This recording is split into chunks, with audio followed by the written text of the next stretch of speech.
خلیل جبران کا مشہور زمانہ ناول دی پرافٹ کا اردو ترجمہ۔ اس نے کہا بنام جہاں دارے جہاں آفریں۔ نمبر 1، وہ منتخب اور محبوب، وہ جو اپنے عہد کی صبح صادق تھا۔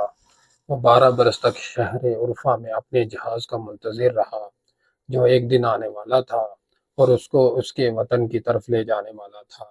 اور 12ویں برس ماہ الول کے 7ویں دن جب بستی کے لوگ اپنی کھیتیاں کاٹ رہے تھے،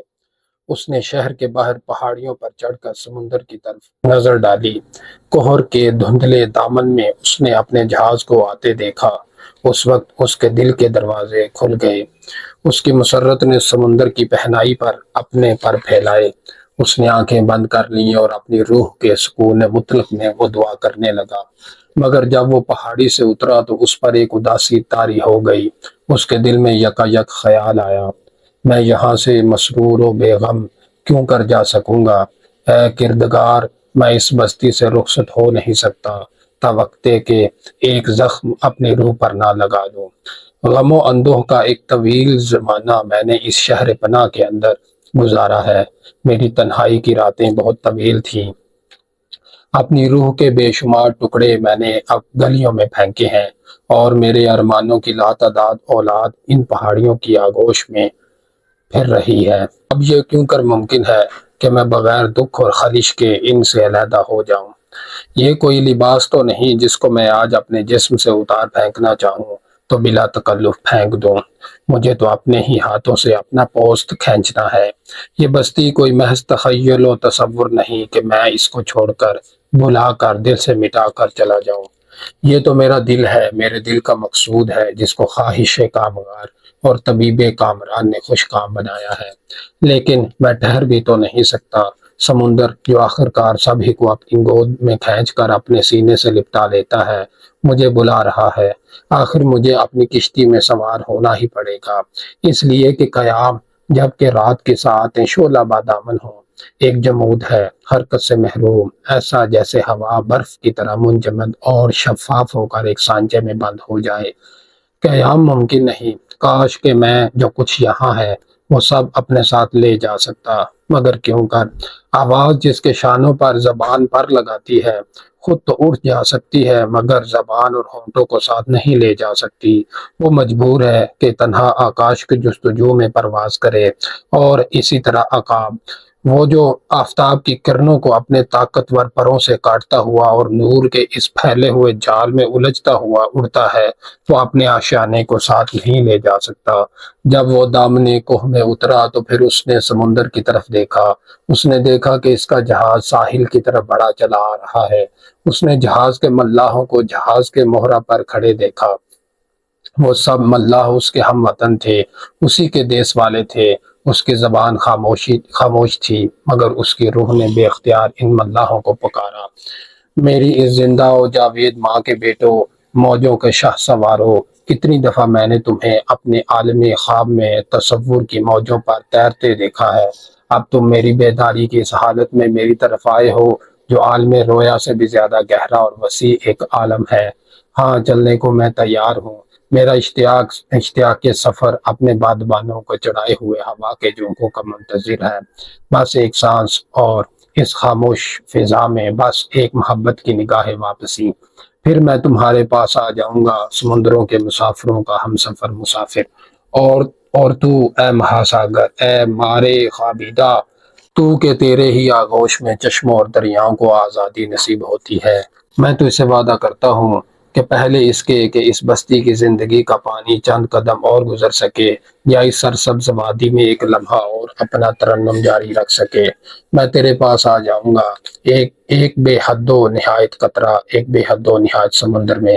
وہ جب آگے بڑھا تو اس نے دیکھا کہ دور دور سے بہت سے آدمی، مرد اور عورت اپنے کھیتوں اور انگوروں کے باغوں کو چھوڑ کر شہر کے دروازوں کی طرف چلے آ رہے ہیں۔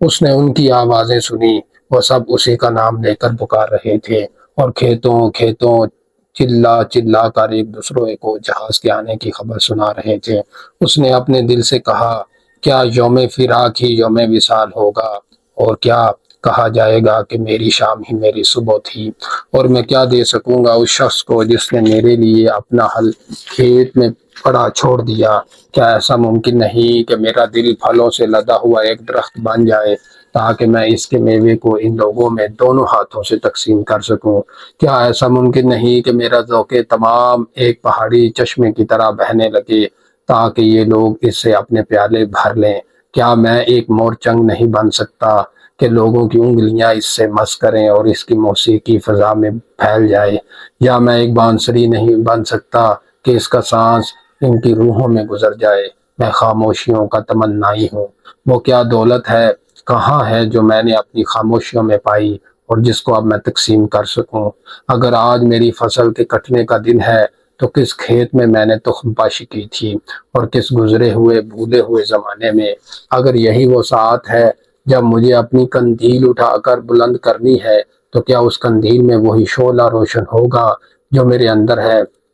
شاید بے نور اور تاریک ہوگی میری قندیل جب وہ بلند کی جائے گی، مگر مجھے معلوم ہے کہ شب کا خبردار اس میں تیل ڈال کر اس کو روشن کر دے گا، اس طرح کہ بلندی پر اس کا شعلہ ہر طرف کی ہواؤں کا مقابلہ کر سکے گا۔ یہ سب کچھ اس نے کہا، مگر اور بھی بہت کچھ تھا جو اس کے دل میں جو کہا نہ جا سکا، اس لیے کہ وہ خود اپنے رازوں کو کیوں کر زبان پر لاتا۔ اور جب وہ شہر میں داخل ہوا تو سب لوگوں نے اس پر سلام کہا اور سب یک زبان چلائے۔ بستی کے سب چودھری اور شیوخ اگلی صف میں کھڑے ہو گئے۔ انہوں نے ابھی ہم سے جدا نہ ہونا، انہوں نے کہا ابھی ہم سے جدا نہ ہونا، ابھی ہم سے دور نہ جا۔ جب ہماری شام ہو چکی تھی تب تو ہمارے لیے ایک نصف النہار لے کر آیا تھا، اور تیری جوانی نے ہمیں کیسی کیسی خوابیں دیکھنا نہ سکھائیں۔ تو ہمارے درمیان اجنبی تو نہیں ہے، نہ مہمان ہے، وہ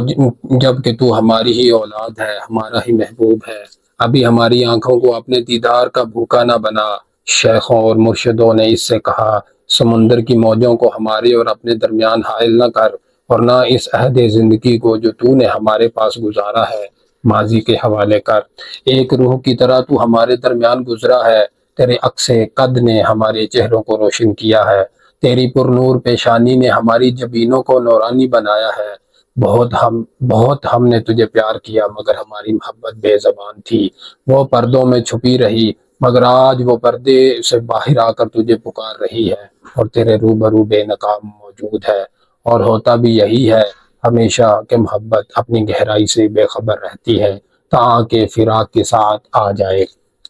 نمبر 2، اور بھی بہت سے آئے اور سب نے اس سے التجائیں کی، مگر اس نے کسی کو کوئی جواب نہ دیا۔ اس نے اپنا سر جھکا لیا، اور جو لوگ اس کے قریب تھے انہوں نے اس کے سینے پر آنسو گرتے دیکھے۔ پھر اس کے ساتھ سب خانقاہ کے صحن میں داخل ہوئے۔ وہاں اعتکاف خانہ سے ایک عورت نکلی جس کا نام عارفہ تھا اور وہ اہل بصیرت میں سے ایک تھی۔ اس نے اس عورت کی طرف دیکھا، انتہائی لطف و شفقت اس کی نظر میں تھا، اس لیے کہ یہی عورت تھی جس نے سب سے پہلے اس سے کہا تھا تو سچا ہے۔ اس وقت جب کہ اس بستی میں آئے اس کو ایک ہی دن گزرا تھا، اس عورت نے کہا، اے برگزیدہ ابتدا سے واقف اور انتہا کے جویاں، بہت زمانہ تک تو تیری نظروں نے اپنے جہاز کو ڈھونڈا اور اب تیرا جہاز آ گیا، اور تجھے جانا ضرور ہے۔ تیرے دل میں وطن کا اشتیاق بہت قوی ہے، وہ وطن جہاں تیرے دل کی بڑی بڑی تمنائیں مرکوز ہیں۔ پس نہ ہماری محبت تجھے روک سکتی ہے، نہ ہماری ضرورتیں تیری راہ میں حائل ہو سکتی ہیں۔ صرف اتنا ہم چاہتے ہیں کہ رخصت ہونے سے پہلے تو ہم سے 2 باتیں کر لے، ہم کو اپنی حقیقت اعلیٰ سے ایک حصہ عطا کر، ہم تیرے عطیہ کو اپنے بچوں کے سپرد کر جائیں گے، اور پھر وہ بچے اپنے بچوں کے، اس طرح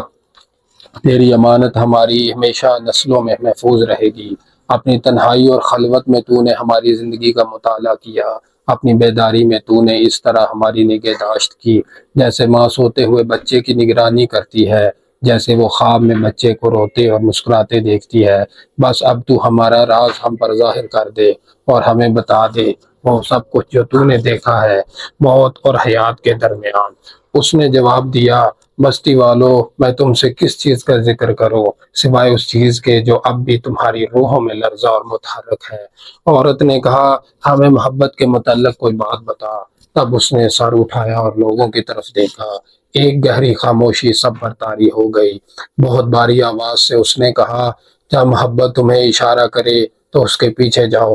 باوجود اس کے راستے مشکل اور دشوار گزار ہیں، اور جب وہ تمہیں اپنے پردوں میں لپیٹ لے تو برضا و رغبت لپٹ جاؤ اور پرواہ نہ کرو۔ اگر اس تلوار کی نوک جو اس کے پردوں میں پوشیدہ رہتی ہے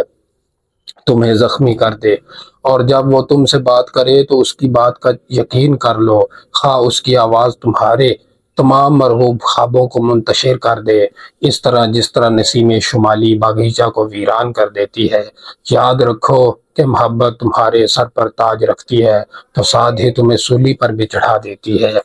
جس طرح وہ تمہاری روح کے سبزہ زار کو شاداب رکھتی ہے، اسی طرح وہ وقتاً فوقتاً اس سبزہ زار کی بہت سی بیکار خودرو گھاس کو تراشتی اور چھانٹتی ہے۔ جب وہ تمہاری بلندیوں پر چڑھتی ہے اور تمہارے شجر حیات کی اونچی سے اونچی شاخوں کو جو سورج کی روشنی میں کانپتی ہوتی ہیں بوسہ دیتی ہے، تو ساتھ ہی ساتھ عین اسی وقت وہ اس شجر کی ان جڑوں تک بھی پہنچتی ہے جو زمین کے سینے سے لپٹی ہوتی ہیں اور ان کو ہلا ڈالتی ہے۔ اناج کے پولوں اور گٹھوں کی طرح وہ تم کو سمیٹ لیتی ہے۔ وہ تمہیں اریاں کرنے کے لیے اس طرح جھاڑتی ہے جس طرح غلے کی شاخیں دانہ نکالنے کے لیے جھاڑی جاتی ہیں۔ پھر وہ تمہیں پھٹکتی ہے تاکہ تمہارے دانے بھوسے سے علیحدہ ہو جائے۔ پھر وہ تمہیں پیستی ہے تاکہ تمہارا بے داغ مغز اریاں ہو جائے۔ پھر وہ تمہارے مغز کو کچلتی ہے تاکہ نرم اور لوچدار ہو جائے۔ پھر وہ اس مغز کو اپنی مقدس آگ کے حوالے کرتی ہے تاکہ تم کار ساز حیات کے مبارک دسترخوانوں کے قابل ایک مقدس روٹی بن جاؤ۔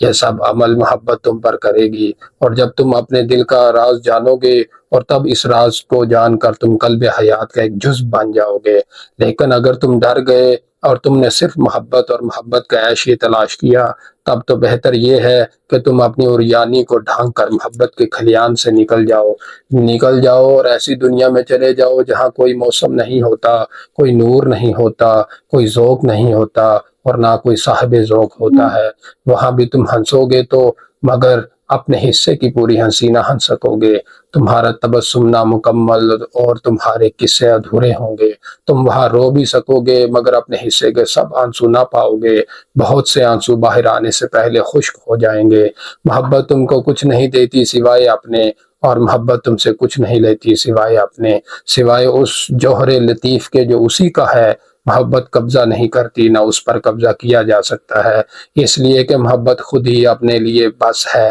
جب تم محبت کرو تو تم کو یہ کہنا نہ چاہیے کہ وہ میرے دل میں ہے، بلکہ کہو تو یہ کہو کہ میں اس کے دل میں ہوں۔ اور کبھی یہ نہ سمجھو کہ تم محبت کو راستہ بتا سکتے ہو، وہ تم کو راستہ بتاتی ہے بشرطے کہ تم کو اس قابل پائے۔ پھر اگر تم محبت کرو اور خواہشیں اور تمنائیں بھی رکھو تو گل کر پانی ہو جاؤ بہتے چشمے کی طرح۔ وہ جو شب کی ظلمت کو اپنا نغمہ سناتا ہے، پھر اس درد کو پہچانو جو اس چشمے کے اندر روانی کا ذوق بے حد پیدا کرتا ہے، اور محبت کے متعلق جو کچھ علم تم کو حاصل ہو جائے اسی سے مجروح ہو جاؤ۔ اپنے زخموں سے خوش ہو کر گویا تم اپنے عیش میں مست ہو، خون بہنے دو۔ طلوع آفتاب کے وقت اس طرح بیدار ہو جاؤ کہ گویا تمہارا دل ایک پرندہ ہے جو اپنے پر کھولے ہوئے آمادہ پرواز ہے، اور شکر کرو کہ محبت کا ایک اور دن تمہیں نصیب ہوا۔ دوپہر کو جب تم آرام کرو تو اس آسائش کی ساعت میں بھی محبت کے کیف بے نہایت سے لطف اندوز ہوتے رہو۔ دن بھر کی محنت کے بعد شام کو اپنے گھر آؤ محبت کے احسان مند اور شکر گزار ہو کر۔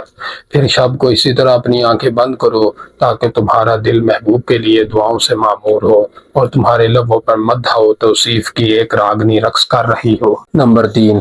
پھر عارفہ نے کہا، اور مناکحت کے متعلق تیرا کیا خیال ہے اے میرے آقا؟ اس نے جواب دیا، تم مرد اور عورت ساتھ ہی ساتھ پیدا ہوئے اور ہمیشہ ساتھ ہی ساتھ زندگی بسر کرو گے، اور پھر جب موت کا فرشتہ اپنے پر پھیلا کر تمہاری زندگی کی خاکستر کو اڑا دے گا اس وقت بھی تم ساتھ ہی ساتھ رہو گے۔ ہاں، کردگار کائنات کے حافظے میں بھی تم ہمیشہ ہی ساتھ رہو گے، مگر تمہاری اتصال میں کچھ فصل بھی ہونا چاہیے تاکہ آسمان کی آزاد ہوائیں اس فصل کے درمیانی خلا میں رقص کر سکیں۔ ایک دوسرے سے محبت تو کرو، مگر اپنی جنسی محبت کو اپنے لیے ایک زنجیر بنا لو، بلکہ اپنی محبت کو تم دونوں ایک متحرک سمندر بناؤ جو تم دونوں کی روحوں کے درمیان اس طرح جیسے دو ساحلوں کے درمیان موج زن رہے۔ ایک دوسرے کے پیالوں کو بھرو، مگر دونوں ایک ہی پیالے سے اپنی پیاس نہ بجھاؤ۔ اپنا اپنا لقمہ ایک دوسرے کو دو، مگر ایک ہی روٹی کو دونوں مل کر نہ کھاؤ۔ باہم مل کر ایک دوسرے کے گلے میں ہاتھ ڈال کر رقص کرو، گاؤ، عیش کرو، لیکن ایک دوسرے سے آزاد بھی رہو۔ جس طرح دو تارا کے دو تار جو بیک وقت ایک ہی راگ سے مرتعش ہوتے ہیں لیکن ایک دوسرے سے جدا رہتے ہیں، اپنا دل بخش دو مگر ایک دوسرے کو نہیں، اس لیے کہ وہی ید قدرت جو تمہیں زندگی عطا کرتا ہے تمہارے دلوں پر قبضہ کرنے کا بھی حق رکھتا ہے۔ زندگی کی گرمی اور سردی میں شانہ بشانہ کھڑے رہو مگر بالکل مل نہ جاؤ، جس طرح مسجد کے ستون جو ایک دوسرے کی مدد سے ساری عمارت کا وزن برداشت کرتے ہیں مگر اپنی اپنی جگہ پر ایک دوسرے سے جدا قائم رہتے ہیں، یا جیسے شاہ بلوط اور صنوبر جو ایک ہی جھرمٹ میں ایک ہی کنج میں پیدا ہوتے ہیں اور ایک ہی ہوا اور ایک ہی زمین میں نشو و نما پاتے ہیں مگر ایک دوسرے کی شاخوں کے سائے میں پرورش نہیں پا سکتے۔ باب نمبر 4۔ پھر ایک عورت نے جس کی گود میں بچہ تھا کہا، ہمیں بچوں کے متعلق کچھ بتا۔ اس نے کہا، تمہارے بچے نہیں ہیں، وہ قوت حیات اور جذبہ آفرینش کی اولاد ہیں، وہ اس زندگی کی اولاد ہیں جس کی فطرت خود اپنے نمو کے لیے بے قرار رہتی ہے۔ وہ تمہارے واسطے سے بھیجے جاتے ہیں مگر وہ تمہاری ملکیت نہیں ہوتے۔ تم اپنی محبت ان کو دو جس قدر دے سکو، جس قدر دینا چاہو، مگر اپنا تخیل ان کے حوالے نہ کرو، اس لیے کہ ان کو تمہارے تخیل کی ضرورت نہیں، وہ اپنا تخیل اپنے ساتھ لاتے ہیں۔ تم ان کے جسموں کو اپنے گھروں میں آسائش پہنچاؤ لیکن ان کی روحوں کو آزاد چھوڑ دو، اس لیے کہ ان کی روح اس گھر میں رہتی ہے جس کو فردہ کہتے ہیں۔ وہ گھر اس ماضی اور امروز سے دور ہے جس میں تم سکونت رکھتے ہو، اس گھر میں تم نہیں جا سکتے، اس گھر کا تصور بھی تمہارے ذہن میں نہیں سما سکتا۔ تم چاہو تو ان کے قدم با قدم چلنے کی کوشش کرو مگر ان کو ہرگز اپنے قدم با قدم چلانے کی کوشش نہ کرو، اس لیے کہ زندگی پس پا نہیں ہو سکتی اور ان کا قدم پیچھے نہیں ہٹ سکتا، نہ وہ گزرے ہوئے کل کے ساتھ ٹھہر سکتی ہے۔ تم سب کمانے ہو جن سے تمہارے بچے تیروں کی طرح نکل کر فضا میں اپنا راستہ پیدا کرتے ہیں۔ ان تیروں کے نشانوں کو دیکھنے والا ایک تیر انداز ہے جو اپنے بازو کی قوت سے ان کمانوں کو کھینچتا ہے اور جھکاتا ہے، اپنی پوری طاقت سے کھینچتا ہے تاکہ اس کے تیر زیادہ فاصلے طے کر سکیں اور زیادہ تیز جا سکیں۔ وہ تیر انداز ہمیشہ اپنے تیر افق مستقبل کی طرف پھینکتا ہے، پس تم اس تیر انداز کے ہاتھ میں رضا و رغبت کے ساتھ جھک جاؤ، اس لیے کہ جس طرح وہ اڑتے ہوئے تیروں سے محبت کرتا ہے اسی طرح وہ ان کمانوں سے بھی رضامند ہوتا ہے جو مضبوط اور کارآمد ہوں۔ باب نمبر 5۔ پھر بستی کے ایک ساہوکار نے کہا، کچھ ہمیں بھی بتا داد و دہش کے متعلق۔ اس نے کہا، جب تم اپنی املاک کو تقسیم کرتے ہو تو کوئی بڑا کام نہیں کرتے، ہاں جب تم اپنے کو اور اپنے نفس کو بخش دیتے ہو تب واقعی تم داد و دہش کرتے ہو۔ تمہارے مقبوضات ہیں کیا سوائے ان اشیاء کے جن کی تم عمر بھر حفاظت کرتے رہتے ہو اور ڈرتے ہو کہ کہیں وہ ضائع نہ ہو جائیں اور کل کو تمہارے کام نہ آ سکیں، اور کل اس ضرورت سے زیادہ محتاط کتے کے لیے کل کیا تحفہ لائے گی جو آج ایک لکو دک ریگستان کے ریت میں اپنی چبائی ہوئی ہڈی نہایت احتیاط کے ساتھ دبا دیتا ہے اور خود قافلے کے پیچھے پیچھے گزرا چلا جاتا ہے، اور احتیاج کا اندیشہ ہی کیا، اندیشہ خود احتیاج ہے۔ پیاس کا اندیشہ اس وقت جب کہ تمہارا کنواں پانی سے بھرا ہوا ہے بجائے خود ایک کبھی نہ تسکین پانے والی پیاس ہے۔ کچھ وہ ہیں جو اپنے بہت سے مقبوضات میں سے تھوڑا سا دیتے ہیں اور وہ احسان کرنے اور امتیاز پانے کے لیے ایسا کرتے ہیں، ان کے دل کی پوشیدہ خواہشیں ان کے تحفوں کو گندا کر دیتی ہیں۔ کچھ وہ ہیں جن کا مقبوضہ بہت تھوڑا ہے اور وہ سب دے ڈالتے ہیں۔ کچھ وہ ہیں جو زندگی اور زندگی کی نعمتوں کی کثرت پر ایمان لاتے ہیں، ان کی جھولی کبھی خالی نہیں رہتی۔ کچھ وہ ہیں جو دیتے ہیں اور دے کر خوش ہوتے ہیں، ان کی مسرت ان کی فیاضی کا انعام ہے۔ کچھ وہ ہیں جو دیتے ہیں اور دے کر ملول ہوتے ہیں، وہ ملال ان کی سزا ہے۔ اور کچھ وہ ہیں جو دیتے ہیں اور دے کر ملال سے آشنا نہیں ہوتے، نہ مسرت کی تلاش کرتے ہیں، نہ یہ سمجھ کر دیتے ہیں کہ دینا حسن و ثواب ہے اور نیک عمل نیکوں کا حصہ ہے۔ وہ اس طرح دیتے ہیں جس طرح سامنے وادی میں اس کا درخت بے پرواہ ہو کر اپنی مہک ساری فضا میں بکھیرتا رہتا ہے۔ ان جیسوں کے ہاتھوں سے داتا کھیلتا ہے اور ان کی آنکھوں کے پردوں سے وہ زمین کی طرف دیکھتا ہے اور مسکراتا ہے۔ مانگتے کو دینا کار نیک ہے، مگر نیک تر کام یہ ہے کہ بغیر مانگے سمجھ کر دیا جائے۔ داتا کو دینے سے زیادہ پانے والے کو تلاش کرنے کی زحمت مسرور کرتی ہے۔ پھر کیا ہے کوئی ایسی چیز جس کو تم بچا کر رکھنا چاہو؟ جو کچھ تمہارے پاس ہے وہ سب ہی کسی دن تقسیم ہو جائے گا، بس آج دو کہ دینے کا لطف تم کو حاصل ہو، نہ کہ تمہارے وارث کو۔ تم اکثر کہا کرتے ہو میں دوں گا مگر مستحق کو، لیکن تمہارے باغ کے درخت اور تمہاری چراگاہ کے گلے تو ایسا نہیں کہتے۔ وہ اپنا سب کچھ دے ڈالتے ہیں اس لیے کہ یہی عمل ان کی زندگی کی ضمانت ہے۔ وہ نہ دیں تو فنا ہو جائیں۔ یقیناً جو کوئی دن اور رات سے اپنا حصہ پاتا ہے وہ تم سے بھی ہر چیز پانے کا مستحق ہے، اور جو کوئی زندگی کے سمندر سے اپنی پیاس بجھانے کا حق رکھتا ہے وہ یقیناً تمہارے چھوٹے سے چشمے سے بھی اپنا پیالہ بھرنے کا مستحق ہے۔ اور تمہاری حقیقت کیا ہے کہ لوگ سینہ کوبی کرتے ہوئے تمہارے سامنے آئیں اور اپنی عزت نفس کے چہرے سے نقاب اٹھائیں تاکہ تم ان کے استحقاق کو ریا اور ان کی خودداری کو بے نقاب دیکھ سکو۔ پہلے تو یہ دیکھو کہ تم خود بھی اس عزت کی مستحق ہو کہ تم کو کسی کا حاجت روا بنایا جائے۔ حقیقت یہ ہے کہ زندگی کے سب چشمے ایک دوسرے کو پانی دیتے ہیں۔ ایک زندگی دوسری زندگی کو سہارا دیتی ہے، اور ایک روح دوسری روح کو، اور ایک فطرت دوسری فطرت کو۔ اور تم جو اپنے کو دانا سمجھتے ہو، تم محض ایک شاہد اور ناظر ہو کہ زندگی کا یہ لین دین کھڑے ہو کر دیکھا کرو۔ اے پانے والو، تم سب پانے والے ہو اور سائل بھی ہو۔ تشکر کا ایسا بار اپنے ذمے نہ لو جو تمہارے اور دینے والوں کے کندھوں کا جوا بن کر جم جائے۔ دینے والے کی نیت کی رفعت اور بلندی کے ساتھ خود بھی بلند ہو جاؤ، جس طرح کسی کے مضبوط بازوؤں کے سہارے کوئی کمزور یا بیمار کھڑا ہو جاتا ہے، اس لیے کہ اپنی مقروضیت اور احسان مندی کا بہت زیادہ لحاظ کر کے گویا تم دینے والے کی فیاضی پر شبہ کرتے ہو۔ جس کی ماں زمین ہے اور جس کا باپ وہ داتا ہے جو ہمیشہ بے مانگے دیتا ہے، پھر تم ایسے کہاں کے ہو، یا تمہارا دینے والا ایسا کہاں کا ہے کہ وہ فطرت کے عمل کو اپنی طرف منسوب کر لے۔ باب نمبر 6۔ پھر ایک بوڑھے بٹیارے نے کہا ہم سے کھانے پینے کی کچھ باتیں کر، اور اس نے کہا کیا اچھا ہوتا کہ تم صرف زمین کی مہک سونگھ کر زندہ رہ سکتے، جس طرح وہ درخت جو صرف سورج کی روشنی سے زندگی پاتا ہے۔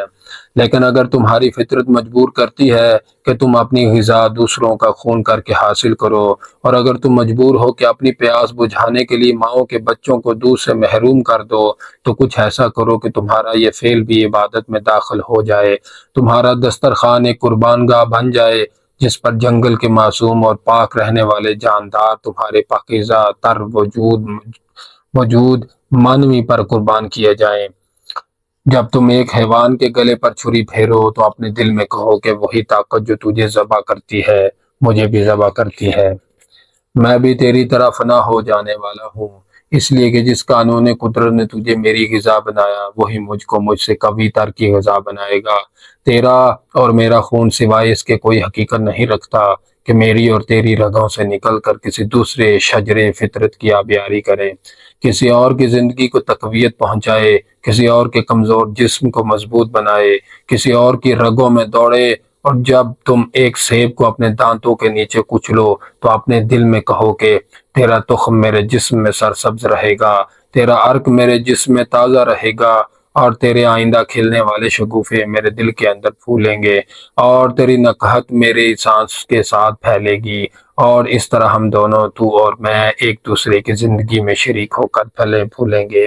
اور تم دونوں کے تخم کو آسمان کی ہوائیں سارے جہان میں اڑا کر لے جائیں گی، اور اس تخم سے سیب کے ہزاروں جنگل سرسبز ہوں گے۔ اور جب خزاں کے موسم میں تم اپنے باغ کے انگوروں کو جمع کرو تاکہ ان کی شراب بنائی جائے تو اپنے دل کو یاد دلاؤ کہ میں بھی انگور کا ایک کھیت ہوں، میرا وجود بھی انگوروں کا ایک باغیچہ ہے، اور میرے پھل بھی شراب بنانے کے لیے توڑے جائیں گے، اور تازہ شراب کی طرح مجھے بھی کسی خم کے اندر بند رکھا جائے گا۔ اور پھر جب تم موسم سرما میں شراب کے خم کھولو تو ہر پیالے کے ساتھ تمہاری اعماق روح میں ایک موسیقی، ایک ترنم، ایک نغمہ، ایک گیت ایسا پیدا ہو کہ تم مست ہو جاؤ، اور مست ہو کر اپنی مستی میں فنا ہونے پر آمادہ ہو سکو۔ اپنے اس ترنم میں تم خزاں کے دنوں کو یاد کرو، انگوروں کے باغوں کو یاد کرو، اور یاد کرو کہ کس طرح شراب بنائی گئی تھی اور کس طرح آئندہ بنائی جائے گی۔ جیسے انگوروں کی شراب ویسے تمہاری شراب، اور بھول نہ جاؤ کہ اگلی صبح کو تمہارے بجائے کچھ اور صحابہ نواز اس محفل میں آئیں گے جو پھر انگوروں سے شراب نکالیں گے، اور اس کے بعد خود ان کی شراب دوسروں کے لیے نکالی جائے گی۔ اوروں کی مٹی سے ان کے ساغر بنے تھے، اور ان کی مٹی سے کل آنے والوں کے ساغر بنائے جائیں گے۔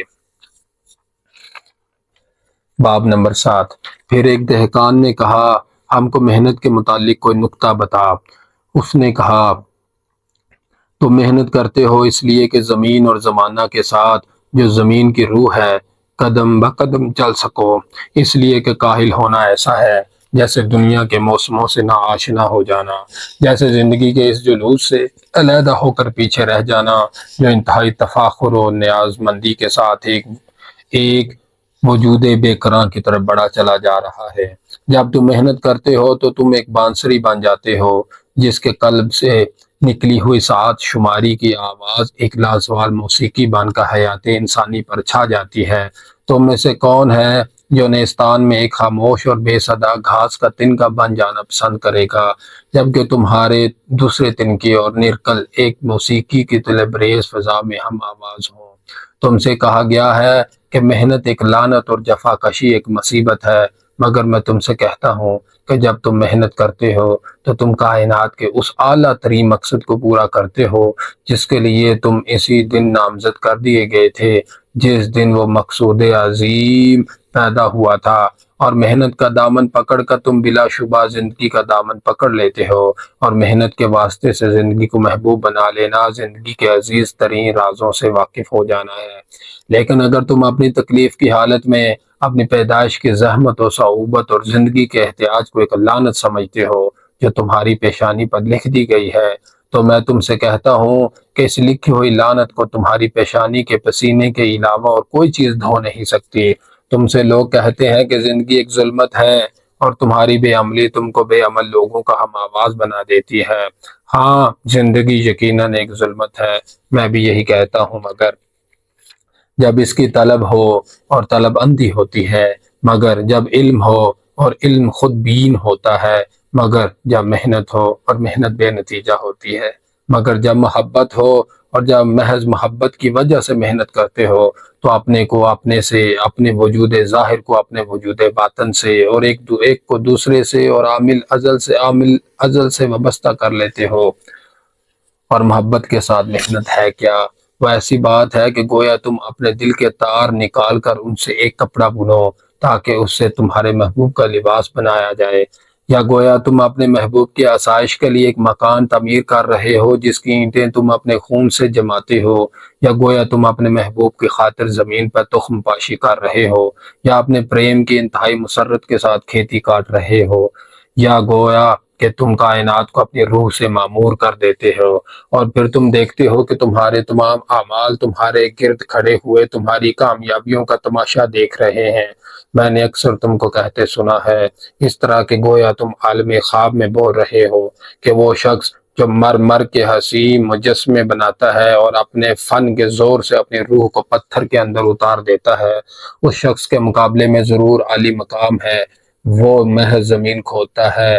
اور کاشتکاری کرتا ہے، اور وہ نقاش جو آسمان کی بلندیوں سے کوسے قزح کو کھینچ لے آتا ہے اور کپڑے کے ایک ٹکڑے پر انسان کی صورت میں اس کی جھلک پیدا کر دیتا ہے، اس شخص سے افضل ہے جو ہمارے پاؤں کے لیے محض جوتیاں بناتا ہے۔ مگر میں حالت خواب میں نہیں بلکہ نصف النہار کے وقت اور کامل بیداری کی حالت میں کہتا ہوں کہ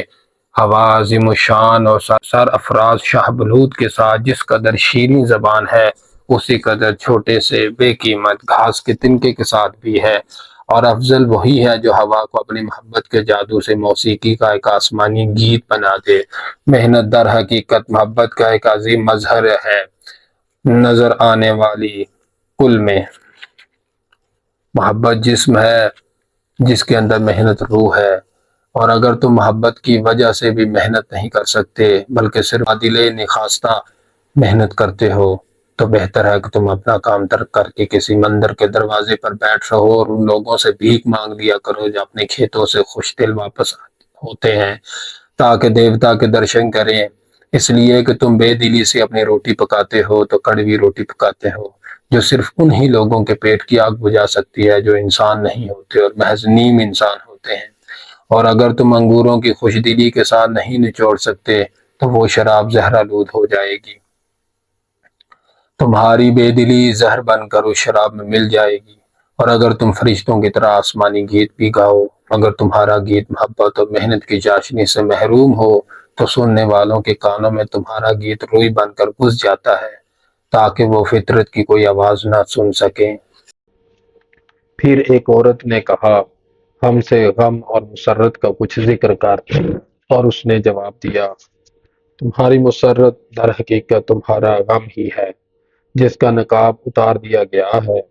وہ کنواں جس کے اندر تمہارے کہے کی آواز گونجتی ہے وہی تو ہے جس کے اندر تمہارے آنسو گرے ہیں، اور اس کے سوا ہو کیا سکتا ہے۔ جس قدر زیادہ غم تمہارے اندر جاگزیں ہوتا ہے اتنی ہی زیادہ گنجائش مسرت کے لیے پیدا ہوتی ہے۔ کیا وہ پیالہ جو تمہاری شراب سے لبریز ہے وہی پیالہ نہیں ہے جو کمہار کے آوے میں جلایا گیا تھا؟ اور کیا وہ بانسری جس کا نغمہ تمہاری روح کو تسکین دیتا ہے وہی بانس کا ٹکڑا نہیں ہے جس کا مغز چاقو سے کھود کر نکالا گیا تھا اور جس کا سینہ چھری سے کریدا گیا تھا؟ جب تم مسرت سے معمور ہو تو اپنے دل کی گہرائی میں بغور دیکھو، تم پاؤ گے کہ وہی چیز تمہارے دل کو رنج دے رہی ہے جو تمہیں مسرور بھی کرتی ہے۔ جب تم مغموم ہو تو پھر اپنے ہی دل کے اندر دیکھو، تم دیکھو گے کہ تم در حقیقت اسی چیز کے لیے مدعو ہو جو تم کو مسرت عطا کرتی ہے۔ تم میں سے بعض کہتے ہیں مسرت غم سے بہتر ہے اور بعض کہتے ہیں نہیں غم برتر ہے۔ میں تم سے کہتا ہوں کہ وہ دونوں ناقابل تفریق ہیں، ناقابل امتیاز ہیں، ساتھ ہی ساتھ دونوں آتے ہیں، اور جب ایک تمہارا دسترخوان پر موجود ہو اور تو یقین جانو کہ دوسرا تمہارے بستر میں سو رہا ہوگا۔ سچ ہے کہ تم ترازو کی وہ ڈنڈی ہو جو ان دونوں پلوں کو اٹھائے رہتی ہے۔ جب زندگی کا خزانہ دار ترازو کو ہاتھ میں لے کر اپنا سونا چاندی تولتا ہے تو دونوں پلڑے ہلتے ہیں اور ڈنڈی اس کے ہاتھ کے نیچے ہوتی ہے جو خزانہ دار ہے۔ باب نمبر 9۔ پھر ایک معمار آگے آیا، اس نے کہا، ہم کو کچھ مکانوں اور عمارتوں کے متعلق بتا۔ وہ مسکرا کر اس نے کہا، بستی میں مکان بنانے سے پہلے اپنے تصورات کا ایک باغ لگاؤ، اس لیے کہ جس طرح تمہارا جسم شام کے وقت گھر کی طرف آتا ہے اسی طرح تمہاری آوارہ گرد روح بھی اپنا ٹھکانہ ڈھونڈتی ہے۔ تم اصلی گھر تمہارا جسم ہے، وہ سورج کی روشنی میں پھیلتا ہے، رات کی خاموشی میں سوتا ہے، اس کے اندر ایک عالم رویا بند ہے۔ کیا تم سمجھتے ہو کہ تمہارے اس گھر میں خوابیں نہیں دیکھی جاتی؟ اور کیا گھر کا وہ رہنے والا جو شہر سے باہر پہاڑیوں اور وادیوں کی طرف جاتا ہے تو خوابیں دیکھے بغیر جاتا ہے؟ کاش کہ تمہارے یہ اجسام سب میری مٹھی کے اندر آ جاتے اور میں ان کو ایک دہقان کی طرح جنگلوں اور کھیتوں میں بکھیر دیتا۔ کاش کہ پہاڑ کی وادیاں تمہاری سڑکیں ہوتیں اور تمہارے سب راستے سرسبز کھیتوں کے راستے ہوتے، تاکہ تم انگور کے باغوں میں ایک دوسرے کو پہچانتے اور اپنے جسم پر زمین اور مٹی کی مہک لیے ہوئے گھروں کو واپس آتے۔ مگر ابھی یہ ہونا نہیں ہے۔ تمہارے باپ دادا کچھ ایسے خوفزدہ ہو گئے تھے اور خوفزدہ ہو کر کچھ اس قدر بدحواس ہو گئے تھے کہ انہوں نے اپنی اولاد کو سمیٹ کر اپنے باپ دادا کے قریب ہی رہنا سکھایا۔ ابھی چند روز وہ خوف باقی رہے گا، ابھی چند روز تمہاری شہر پناہ تمہارے آتش دانوں اور کھیتوں کے درمیان حائل رہے گی۔ اور مجھے بتاؤ اے اہل حرفا، تمہارے ان گھروں میں ہے کیا، اور کیا چیز ہے جس کی تم دروازوں میں قفل ڈال کر حفاظت کرتے ہو؟ کیا تمہیں سکون قلب حاصل ہے، وہ ذوق طلب جو تمہاری قوت کا مظہر عظیم ہے؟ کیا تمہارے دلوں میں ماضی کی یاد موجود ہے، وہ جو دلوں کی بلندیوں کو اس طرح ایک دوسرے سے ملا دیتی ہے جس طرح دریا کا ایک پل؟ کیا تم حسن رکھتے ہو، وہ حسن ازل جو دل کو اینٹ اور پتھر سے جدا کر کے کوہ مقدس کی طرف لے جاتا ہے؟ مجھے بتاؤ، ہے تمہارے گھروں میں کوئی ایسی جنس، یا تمہارے پاس کچھ بھی نہیں سوائے اس آسائش کے؟ آسائش وہ چور جو پہلے تمہارے گھر میں مہمان بن کر آتا ہے، پھر میزبانی کرنے لگتا ہے، اور پھر مالک بن کر بیٹھ جاتا ہے، پھر وہ تم سے کھیلتا ہے اور تمہاری اعلیٰ خواہشوں کو زبردستی اپنا کھلونا بنا لیتا ہے، مار مار کر باندھ باندھ کر۔ اس کے ہاتھ ریشم کی طرح نرم، مگر اس کا دل فولاد ہے۔ وہ تمہیں اپنے گیت سنا سنا کر بچوں کی طرح سلا دیتا ہے، تاکہ تمہارے بستر کے پاس کھڑا ہو کر جس میں فانی کی کمزوریوں پر حقارت کے ساتھ تانا زن ہو۔ وہ تمہاری عقل سلیم پر استہزاء کرتا ہے، اور پھر اس کو نرم گدوں میں اس طرح لپیٹ دیتا ہے جس طرح شیشے کے نازک برتن لپیٹے جاتے ہیں۔ سچ یہ ہے کہ آسائش کی طلب اور تمنا روح کے جذبہ اعلیٰ کا خون کر ڈالتی ہے، اور پھر اس کے جنازے کو مسکراتے ہوئے کندھا دیتی ہے۔ مگر اے فضائے بسیط کے بچوں، تم کے سکوت کی حالت میں مضطرب ہوتے ہو۔ تم کو کوئی چور نہ پکڑ سکے گا، نہ بہکا سکے گا۔ تمہارا گھر زندگی کے جہاز کا لنگر نہ ہوگا، نہ لنگر کی طرح قائم۔ تمہارا گھر بادبان ہوگا، اور بادبان کی طرح متحرک۔ آسمان کی آزاد ہوائیں اس کے ساتھ کھیلیں گی۔ وہ زخم کے اوپر کی پیپ سے بھری ہوئی کھال نہ ہوگا، بلکہ وہ آنکھ کا باریک پردہ ہوگا جو آنکھ کی حفاظت کرے گا۔ تمہارے لیے ضروری نہ ہوگا کہ تم اپنے اس گھر کے دروازے میں داخل ہونے کے لیے اپنے پروں کو سمیٹو یا اپنے سروں کو جھکاؤ تاکہ وہ چھت سے نہ ٹکرا جائیں۔ نہ تم اس خوف میں مبتلا ہو کر اپنا سانس روکو کہ کہیں گھر کی دیوار یا محراب شک ہو کر نہ گر جائیں۔ تم ان مقبروں میں زندگی بسر نہ کرو گے جو مردوں نے زندوں کے لیے بنائے ہیں، اور تمہارے گھر کتنے ہی شاندار، خوبصورت اور مضبوط ہوں، مگر ان کے اندر تمہاری طلب صادق بند نہ ہو سکے گی، اس لیے کہ وہ جو ایک جوہر بے حد و نہایت تمہارے اندر ہے، وہ آسمان کی وسعت میں اپنا مقام رکھتا ہے۔ اس گھر کا دروازہ صبح صادق کی روشنی ہے، اور شب کی موسیقی سے معمور سکون میں چمکتے ہوئے ستارے اس کے بچے ہیں۔ باب نمبر 10۔ پھر ایک جولاہے نے کہا، ہم کو لباس کے متعلق کوئی نکتہ بتا۔ اس نے کہا، تمہارا لباس تمہارے حسن حقیقی پر بھاری پردے ڈال کر اس کو نظروں سے دور کر ڈالتا ہے۔ لباس تمہارے حسن کو چھپا دیتا ہے، لیکن تمہارے وجود کی زشت روئی کو نہیں چھپا سکتا، اور باوجود یہ کہ تن کو لباس سے ڈھانک کر تم وہ آزادیاں چاہتے ہو جو پردہ اخفاء میں حاصل ہوتی ہیں، لیکن حقیقت یہ ہے کہ تمہارا لباس بجائے اس کے کہ تم کو اپنے پردوں کے پیچھے آزاد ہونے کا موقع دے، تمہارے لیے بیڑی اور زنجیر بن جاتا ہے۔ کاش کہ لباس کی رکاوٹ کم ہوتی یا بالکل نہ ہوتی،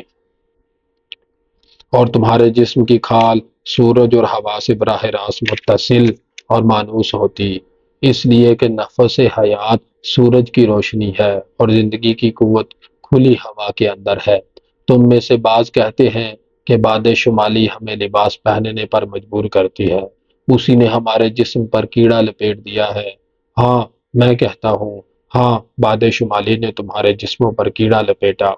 مگر اس نے کپڑے کا سوت بے شرمی کے چرخے پر کاتا اور قوت حیات کے تمام اعصاب کو کچل کر اور نرم کر کے اس کپڑے کے تاروں کو ملا دیا۔ اور جب باد شمال نے اس طرح تمہارے حجاب فاسد کو کپڑے پہنا دیے تو وہ جنگل میں جا کر خوب ہنسی۔ اس حقیقت کو بھولو نہیں کہ وہ شرم و حجاب جو جسم کے لباس اور برہنگی سے متعلق ہے، صرف گنہگاروں اور بدنیتوں کی آنکھ کے لیے ایک پردہ بنایا گیا ہے۔ پھر جب تمہارے جسموں کے اندر گناہ اور بدی باقی نہ رہے تو شرم و حجاب کے یہ پردے کیا ہیں اگر محض ایک زنجیر،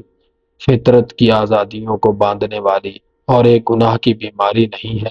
جو دلوں کو ناپاک، ایمانوں کو خراب اور انسانوں کی فطرت کو آلودہ کرتی ہے۔ اور بولو نہیں کہ زمین تمہارے ننگے پاؤں اپنے جسم سے مس ہوتے محسوس کر کے مسرور ہوتی ہے، اور صحرا کی ہوا تمنا رکھتی ہے کہ وہ تمہارے کھلے ہوئے بالوں سے کھیلے۔ باب نمبر 11۔ پھر ایک سوداگر نے کہا، ہمیں خرید و فروخت کے متعلق کچھ کوئی مشورہ دے۔ اور اس نے جواب دیا، تمہیں زمین اپنے تمام میوے اور پھل اور اپنی تمام پیداوار نظر کرتی ہے، اور اگر تم اس کے تحفوں سے اپنی جھولیاں بھر لو تو پھر تم کبھی محتاج نہیں ہو سکتے۔ اگر تم میں اتنی صلاحیت ہے کہ ان تحفوں کی تقسیم اور ان کا تبادلہ کر سکو تو یقیناً تم ہمیشہ احتیاج سے محفوظ اور کثرت میں آسودہ رہو گے۔ لیکن اگر یہ تبادلہ اور تقسیم محبت اور انصاف سے بیگانہ ہے تو بلا شبہ تم میں سے کچھ ایسے ہوں گے جن کے اندر حرص پیدا ہوگی اور باقی سب بھوکے مریں گے۔ سمندر اور کھیت اور باغوں میں محبت کرنے والوں، جب تم بازار میں کپڑا بننے والوں اور برتن بنانے والوں سے ملو تو انصاف والے آقا کا نام لے کر، جو دنیا کے ہر سودے کا حساب لکھتا ہے، اپنی اس ترازو کو پاک کر لو جس میں قیمت کے مقابلے میں قیمت اور پونجی کے مقابلے میں پونجی تولی جاتی ہے، اور ان چالاک تہی دستوں کو اپنے سودے میں دخل نہ دینے دو جو صرف اپنی چالاک اور طرار زبان کے شیریں الفاظ تمہاری محنت کے معاوضے میں پیش کرتے ہیں۔ ایسوں سے تم کو صاف کہہ دینا چاہیے، ہمارے ساتھ کھیتوں میں آؤ جہاں ہل چل رہے ہیں، یا ہمارے بھائیوں کے ساتھ سمندروں پر جاؤ اور اپنے جال پانی پر بچھاؤ، اس لیے کہ زمین اور سمندر تمہارے لیے بھی اسی قدر فیاض ہیں جس قدر کہ ہمارے لیے۔ اور اگر گانے والے اور ناچنے والے اور بانسری بجانے والے آئیں تو ان کا مال بھی خریدو، اس لیے کہ وہ بھی دنیا کے میوے کی حلاوت اور پھولوں کی مہک سمیٹ کر لاتے ہیں، اور جو مال وہ تمہارے لیے لے کر آتے ہیں وہ باوجود یہ کہ تخیل و تصور کی دنیا میں تیار کیا جاتا ہے، لیکن تمہاری روح اور تمہارے وجود لطیف کے لیے لباس و غذا ہے۔ اور پہلے اس سے کہ تم بازار سے چلو، یہ دیکھ لو کہ کوئی بیوپاری یا گاہک خالی ہاتھ تو نہیں رہ گیا، اس لیے کہ دنیا کا کارساز اور تمہارا آقا اپنی فضائے ملکوتی میں اطمینان کے ساتھ آرام نہ کر سکے گا جب تک کہ تم میں سے ہر کم ترین کی ضرورتیں پوری نہ ہو گئی ہوں۔ باب نمبر 12۔ پھر بستی کے کوتوال نے اس کو اپنی طرف مخاطب کیا، ہم سے جرائم اور سزاؤں کے متعلق کچھ بیان کر۔ اور اس نے کہا، جب تمہاری روح کا لنگر ٹوٹ جاتا ہے اور جب وہ ہوا میں آوارہ ہو جاتی ہے، جب ہی تم اپنی تنہائی اور بے کسی کی حالت میں دوسروں کو گزند پہنچاتے ہو، اور دوسروں کو گزند پہنچا کر تم در حقیقت اپنے ہی کو گزند پہنچاتے ہو، اپنا ہی نقصان کرتے ہو۔ پس اس گناہ کے کفارے کے لیے تم کو سعادت مندوں کے دروازے پر دستک دے کر انتظار کرنا چاہیے۔ تمہارا نفس اعلیٰ، وہ جو تم میں سے بدترین گناہگار کے اندر بھی موجود ہوتا ہے، وہ نفس اعلیٰ ایک سمندر ہے جس کا پانی کبھی ناپاک نہیں ہوتا، اور جو اپنی سطح پر ہر تیرنے والے کو تیراتا ہے، بلکہ تمہارا نفس اعلیٰ سورج کی مثل ہے کہ وہ نہ چھچھندر کی عادت سے واقف ہے، نہ شام کے سوراخ کو ڈھونڈتا ہے، مگر وہ تمہارے وجود میں تنہا مقیم نہیں ہے۔ بہت کچھ تمہارے وجود میں جزو بشریت ہے اور بہت کچھ ابھی خام ہے، اور جو کچھ تمہارے وجود میں جزو بشریت ہے اس کا اب میں ذکر کرتا ہوں، اس لیے کہ وہی، نہ کہ وہ ظلمت کا ذرا سا بالشتیہ۔ تمہارا نفس اعلیٰ جو حالت خواب میں بھی متحرک رہتا ہے، وہی جرم اور اس کی سزا سے آشنا ہے۔ اکثر میں نے تم کو اس طرح ایسے لوگوں کا ذکر کرتے سنا ہے جنہوں نے خطا کی ہو کہ گویا وہ تم میں سے نہیں ہیں، بلکہ تمہاری دنیا میں مداخلت بیجا کرنے والے اجنبی ہیں۔ مگر میں تم سے کہتا ہوں کہ جس طرح مقدس اور پارسا ایمان والے اس نفس اعلیٰ سے بلند تر نہیں ہو سکتے جو تمہارے اندر ہے، اسی طرح گنہگار اور کمزور بھی اس نفس ادنا سے پستر نہیں گر سکتے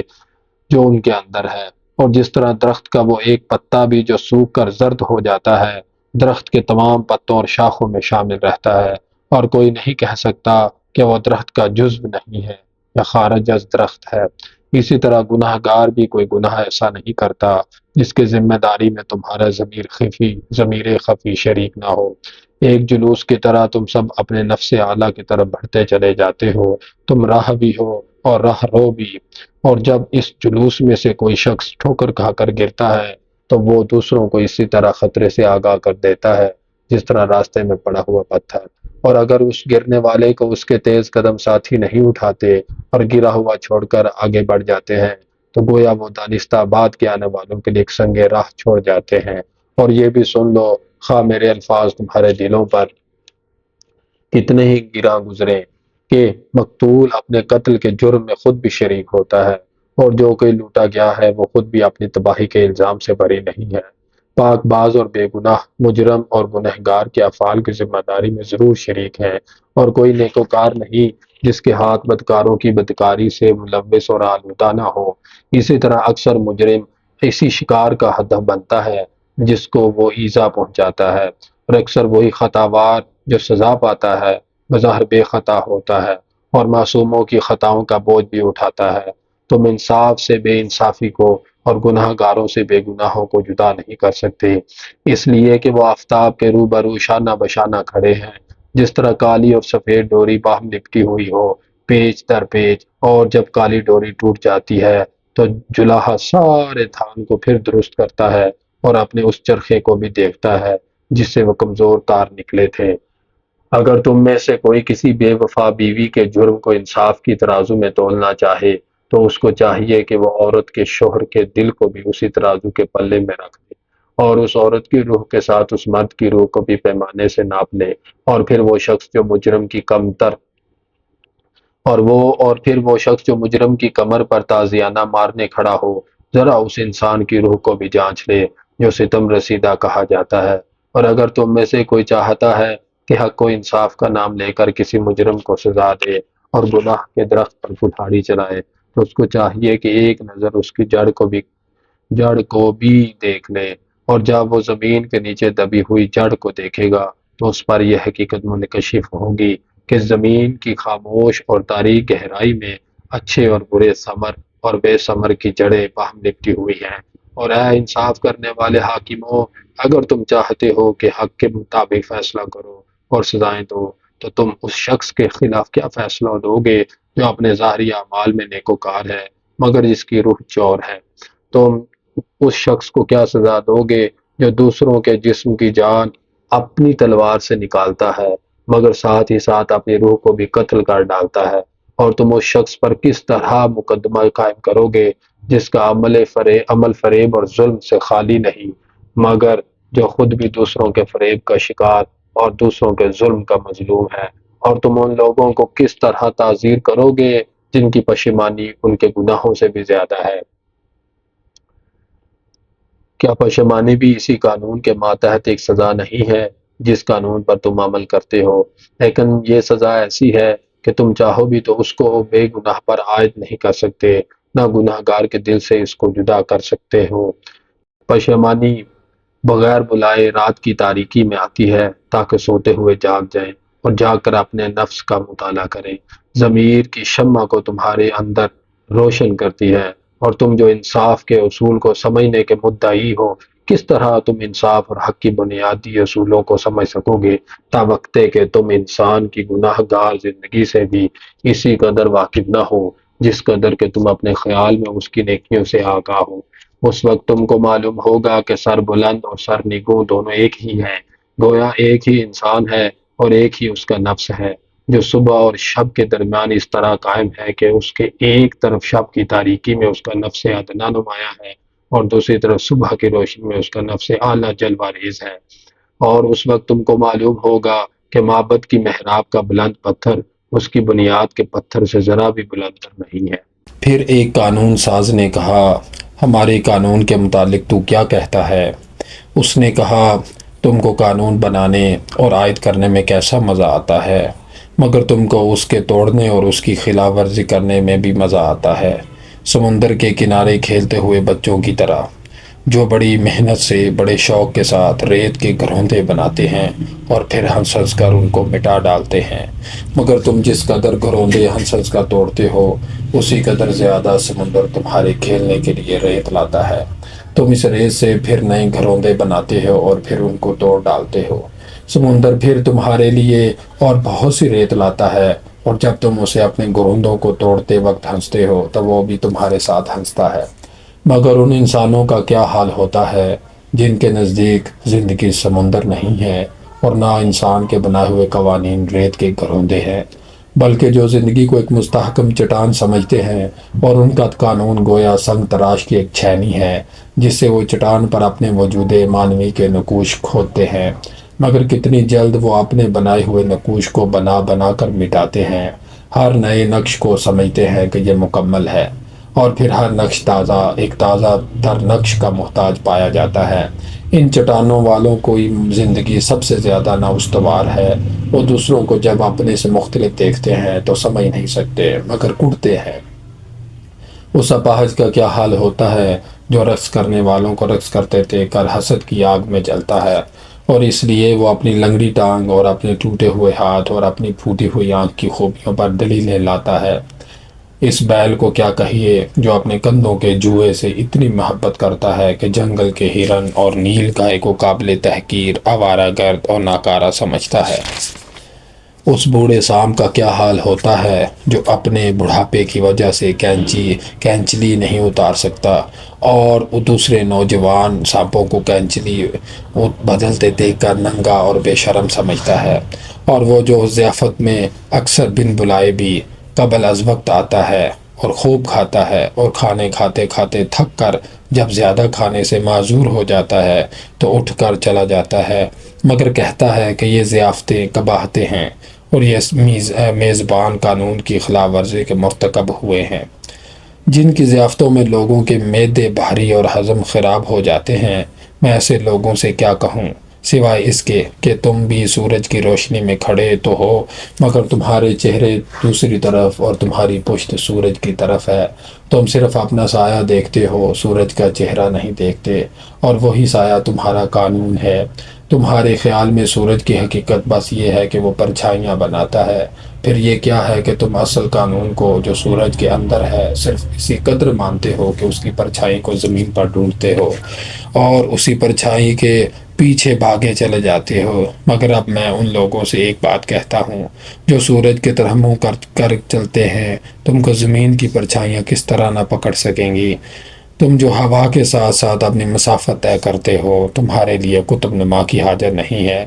انسان کے بنائے قوانین کیوں کر تم کو پابند کر سکتے ہیں جبکہ تم جوئے کو اپنے کندھے سے اتار کر پھینک دو اور کسی شخص کے بنائے ہوئے قید خانے کے دروازے پر نہ جاؤ؟ تم کیوں کسی قانون سے ڈرو اگر تم آزاد ہو کر رقص کرو، اور کسی انسان کی بنائی ہوئی زنجیروں میں نہ الجھو؟ اور کس کی مجال ہے کہ تم پر مقدمہ قائم کرے اگر تم اپنا لباس ظاہر پھاڑ کر پھینک دو مگر اس کو کسی راہ رو کے راستے میں نہ ڈالو؟ اے اہل عرفہ، تم نکارہ پر کپڑا لپیٹ کر اس کی آواز کو دبا سکتے ہو، تم سارنگی کے تاروں کو ڈھیلا کر کے اس کی موسیقی کو فنا کر سکتے ہو، مگر تمہاری مجال نہیں کہ آسمان کے چکاوک کو حکم دے سکو کہ تو مت گا۔ پھر ایک خطیب نے سوال کیا کہ ہمیں آزادی کے متعلق کچھ بتا۔ اس نے کہا، شہر کے دروازوں پر اور اپنے گھروں کے آتش دانوں کے سامنے سجدے میں گرے ہوئے میں نے تم کو آزادی کی پوجا کرتے دیکھا ہے، جس طرح غلام اپنے آقا کے روبرو سر عجز جھکاتے ہیں، اور جب وہ ان کو قتل کرتا ہے تب بھی اس کی شان میں قصیدے پڑھتے ہیں۔ ہاں، مندر کے باغیچے میں اور شہر پناہ کے سائے میں نے ان کو جو تمہاری قوم میں سب سے زیادہ آزاد کہے جاتے ہیں اپنی آزادی کا غلام دیکھا ہے،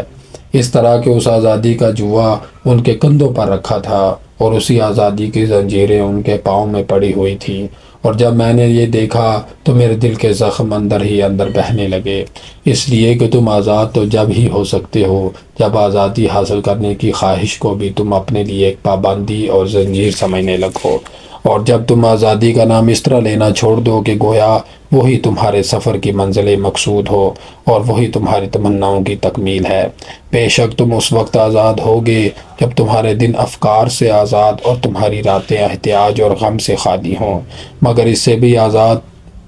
تر تم اس وقت ہوگے جب کہ افکار و آلام تمہاری زندگی سے لپٹے ہوئے ہوں، مگر تم ان سب سے اپنا دامن چھڑا کر گزر جاؤ، اور یہاں قید و بند سے بری اور بے پرواہ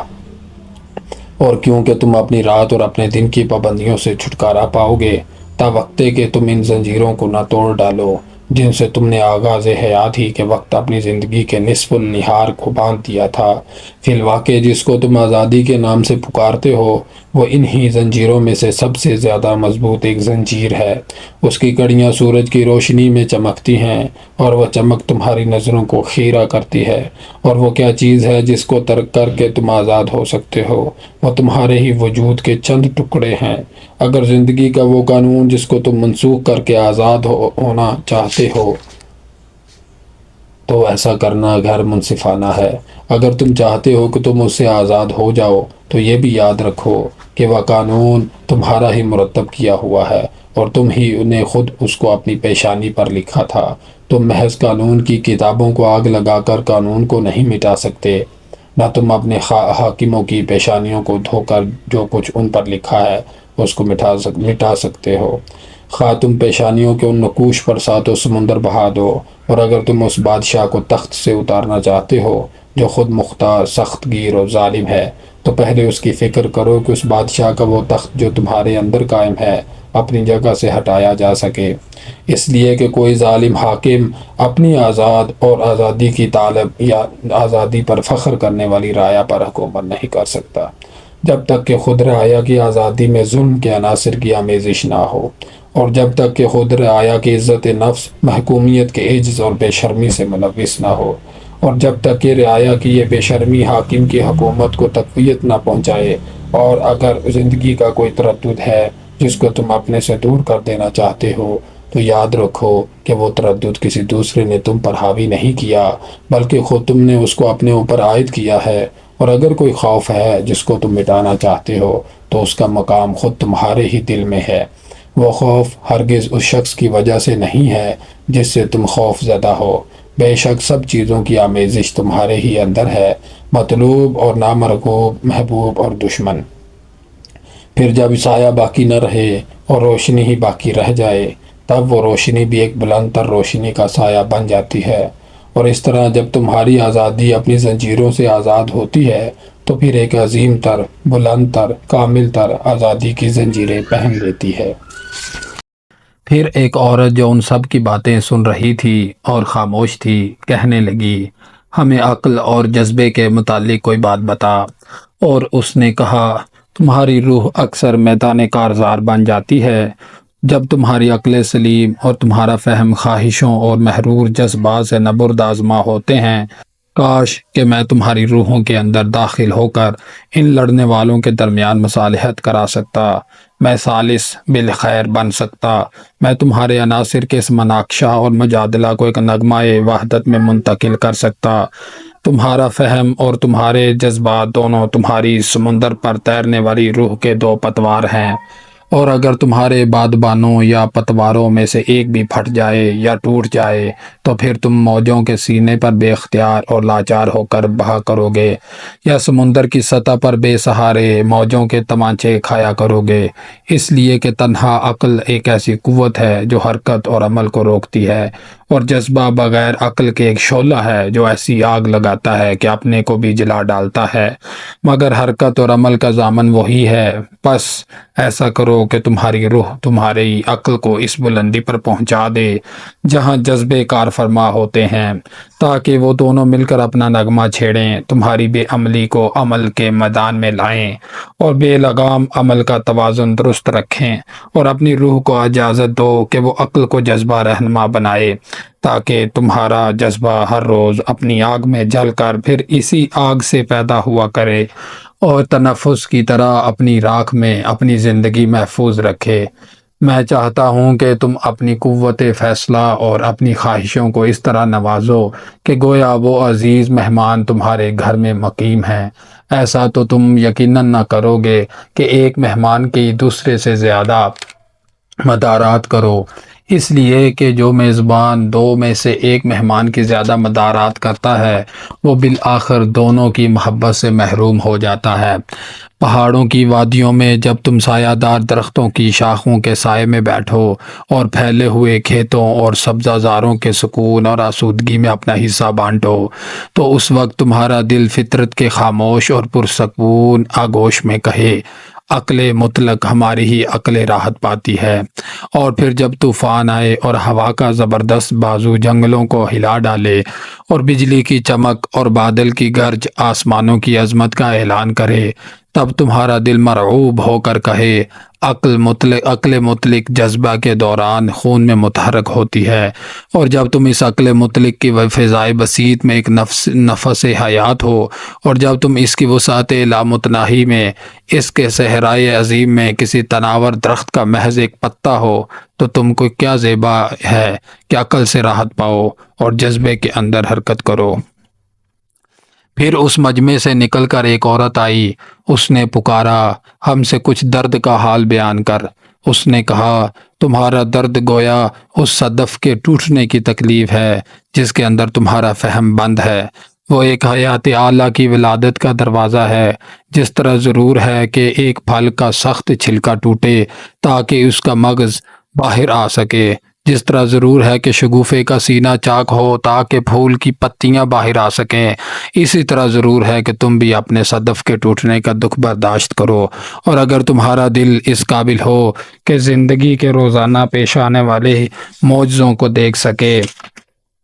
تو تمہارے لیے تمہارا دکھ تمہاری مسرتوں سے کچھ کم دل نواز نہ ہوگا، اور دل کی فضا کے ان موسموں کو تم اسی طرح قبول کر لو گے جس طرح تم اپنے کھیتوں کے لیے موسموں کا تغیر پسند کرتے ہو۔ پس جب غم کا سخت اور تکلیف دہ موسم تم پر گزرے تو تم سنجیدگی اور استقامت کے ساتھ اپنی اس حالت کا مطالعہ کرو گے۔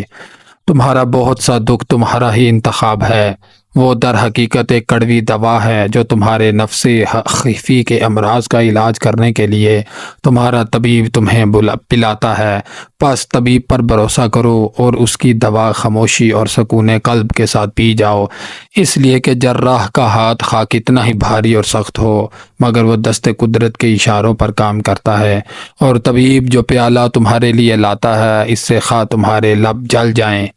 مگر ہے وہ اس مٹی سے بنا ہوا جس کو کمہار نے اپنے آنسوؤں سے نرم کیا تھا۔ پھر ایک شخص بولا، ہمیں کچھ اسرار خودی کے متعلق بتا۔ اس نے کہا، خاموشی اور سکون کی حالت میں تمہارا دل دن اور رات کے تمام رازوں سے واقف ہو سکتا ہے،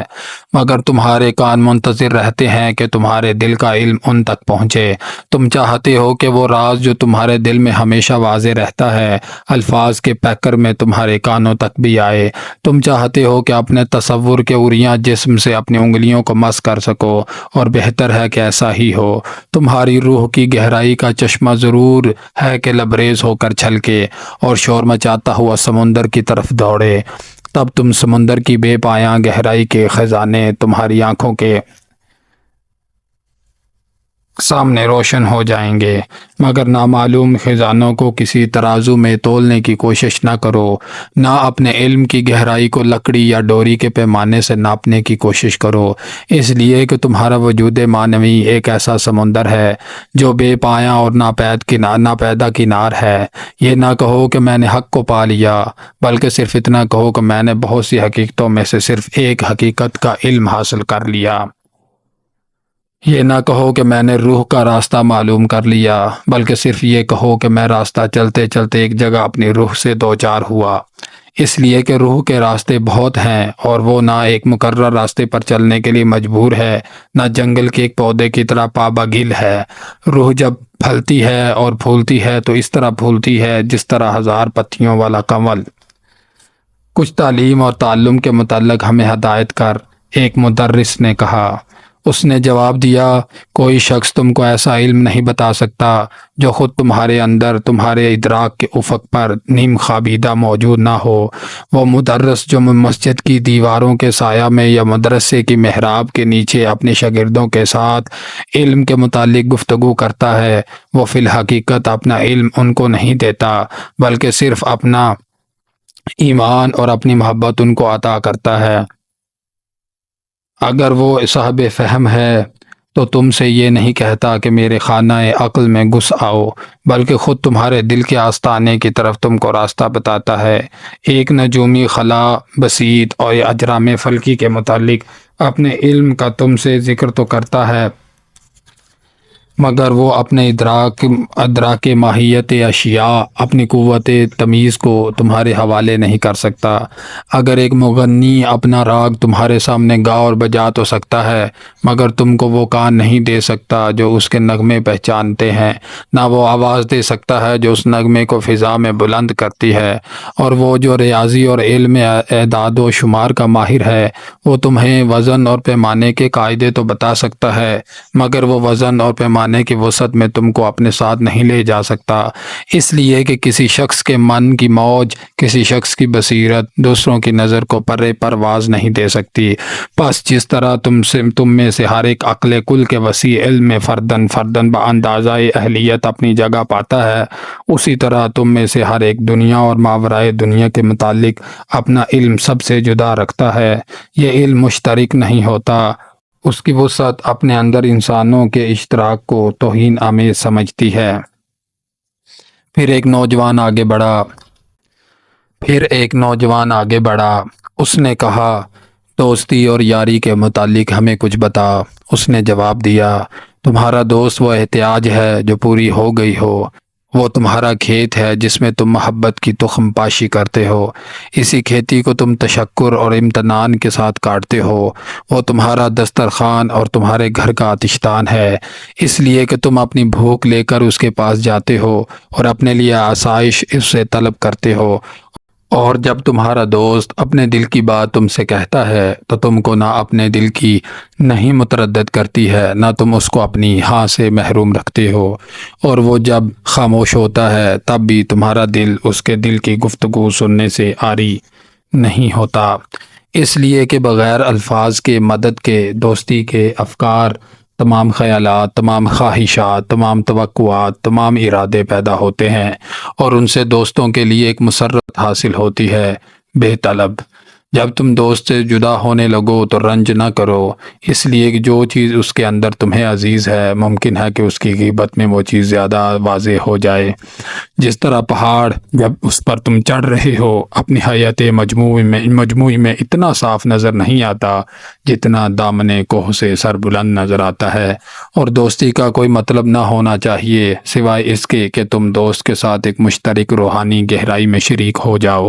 اس لیے کہ محبت یہ نہیں چاہتی کہ اس کا بھید واضح ہو جائے۔ جو محبت صرف یہ چاہتی ہے وہ محبت نہیں، ایک جال ہے پھیلا ہوا جس میں اکثر وہ پھنستی ہے جو بے نتیجہ ہوتی ہیں۔ جو کچھ تمہارے اندر بہتر اور اعلیٰ تر ہے وہی دوست کو دو۔ اگر وہ چاہتا ہے کہ تمہارے مد کے جزر کو بھی دیکھے تو اس کو اپنے دریائی طغیانی بھی دکھا دو، اس لیے کہ وہ دوست ہی تمہارا کیا ہے جس کو تم صرف اس لیے ڈھونڈتے رہو کہ تم اس کی صحبت میں اپنا خالی وقت گزار سکو، وہ ساعتیں جو تم پر گراں ہیں، بلکہ دوست کو تو اس وقت ڈھونڈو جب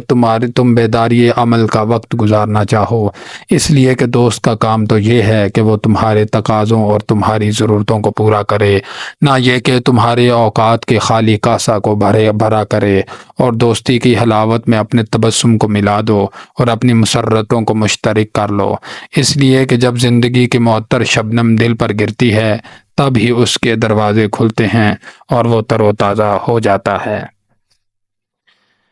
اور پھر بستی کے اہل علم و فضل میں سے ایک نے کہا، کچھ ذوق گفتار کے متعلق ہمیں بتا۔ اس نے کہا، تم اس وقت بولتے ہو جب تمہارے افکار سکون سے محروم ہو جاتے ہیں، اور جب تم اپنے دل کی خاموش تنہائی میں ٹھہرنا امکان سے باہر پاتے ہو، اس وقت تم اپنے لبوں پر آ بیٹھتے ہو جہاں زبان اور آواز سے تم کھیلتے ہو، اور تمہاری گفتار کے ہجوم میں اکثر تمہارے افکار پامال اور قتل ہو جاتے ہیں، اس لیے کہ تفکر فضائے بسیط کا ایک پرندہ ہے اور گفتار کے قفس میں اپنے پر تو کبھی کبھی کھولتا ہے مگر اڑ نہیں سکتا۔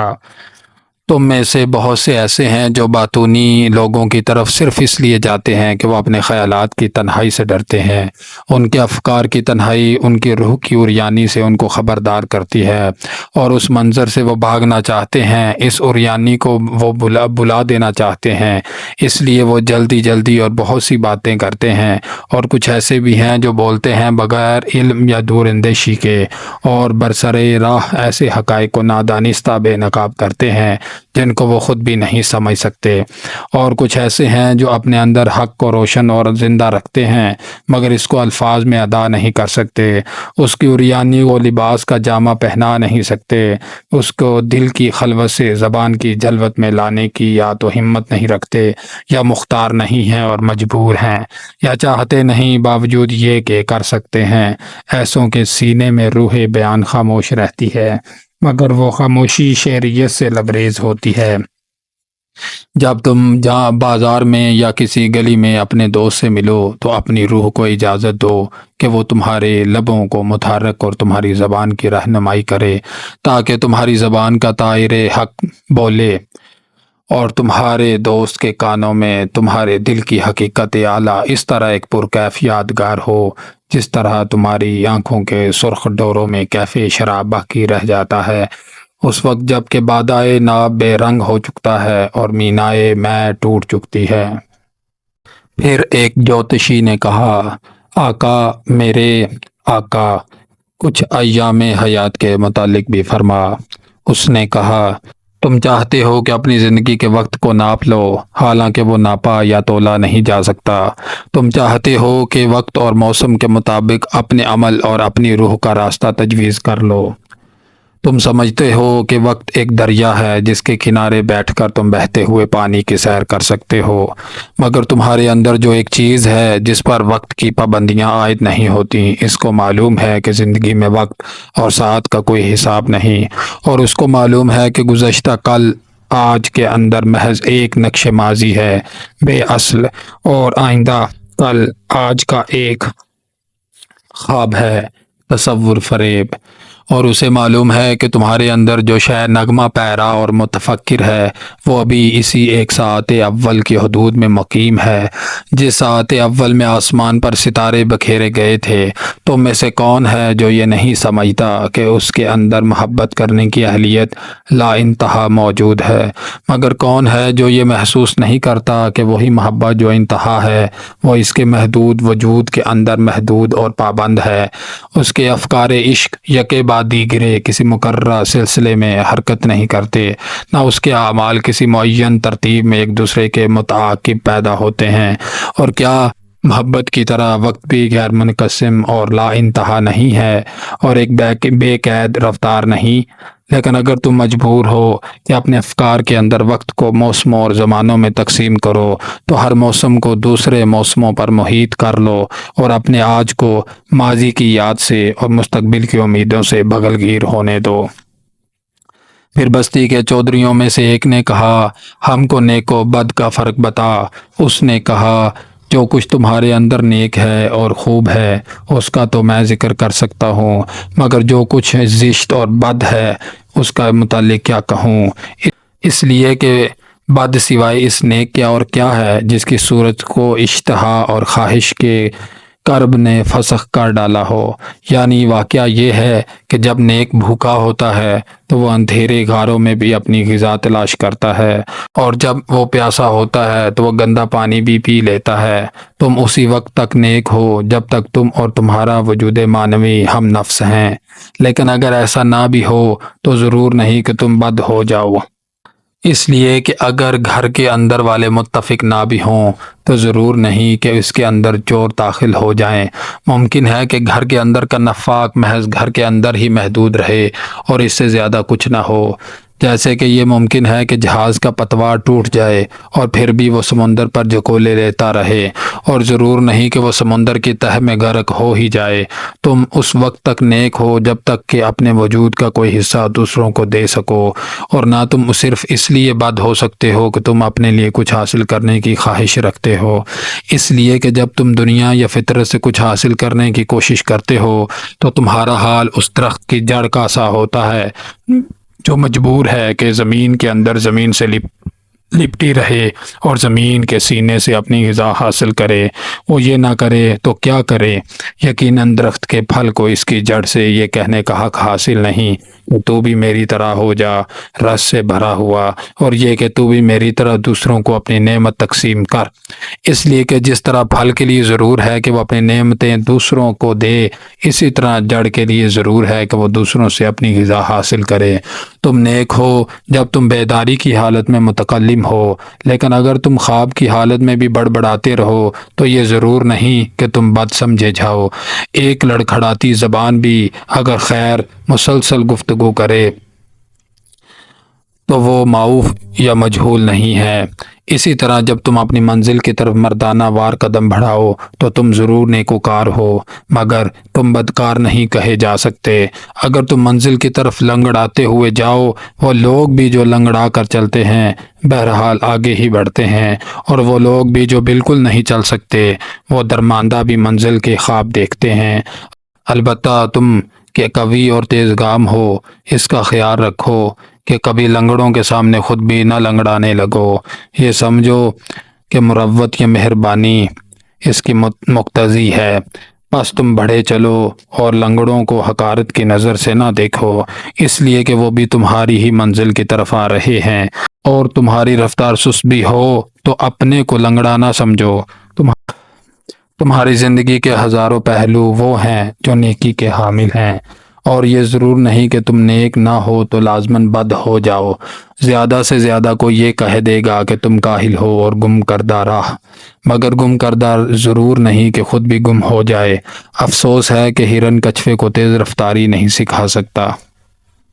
مگر وہ یہ تو نہیں کہہ سکتا کہ رفتار سب اسی کے لیے ہے اور کچھوے کے حصے میں کچھ بھی نہیں ہے۔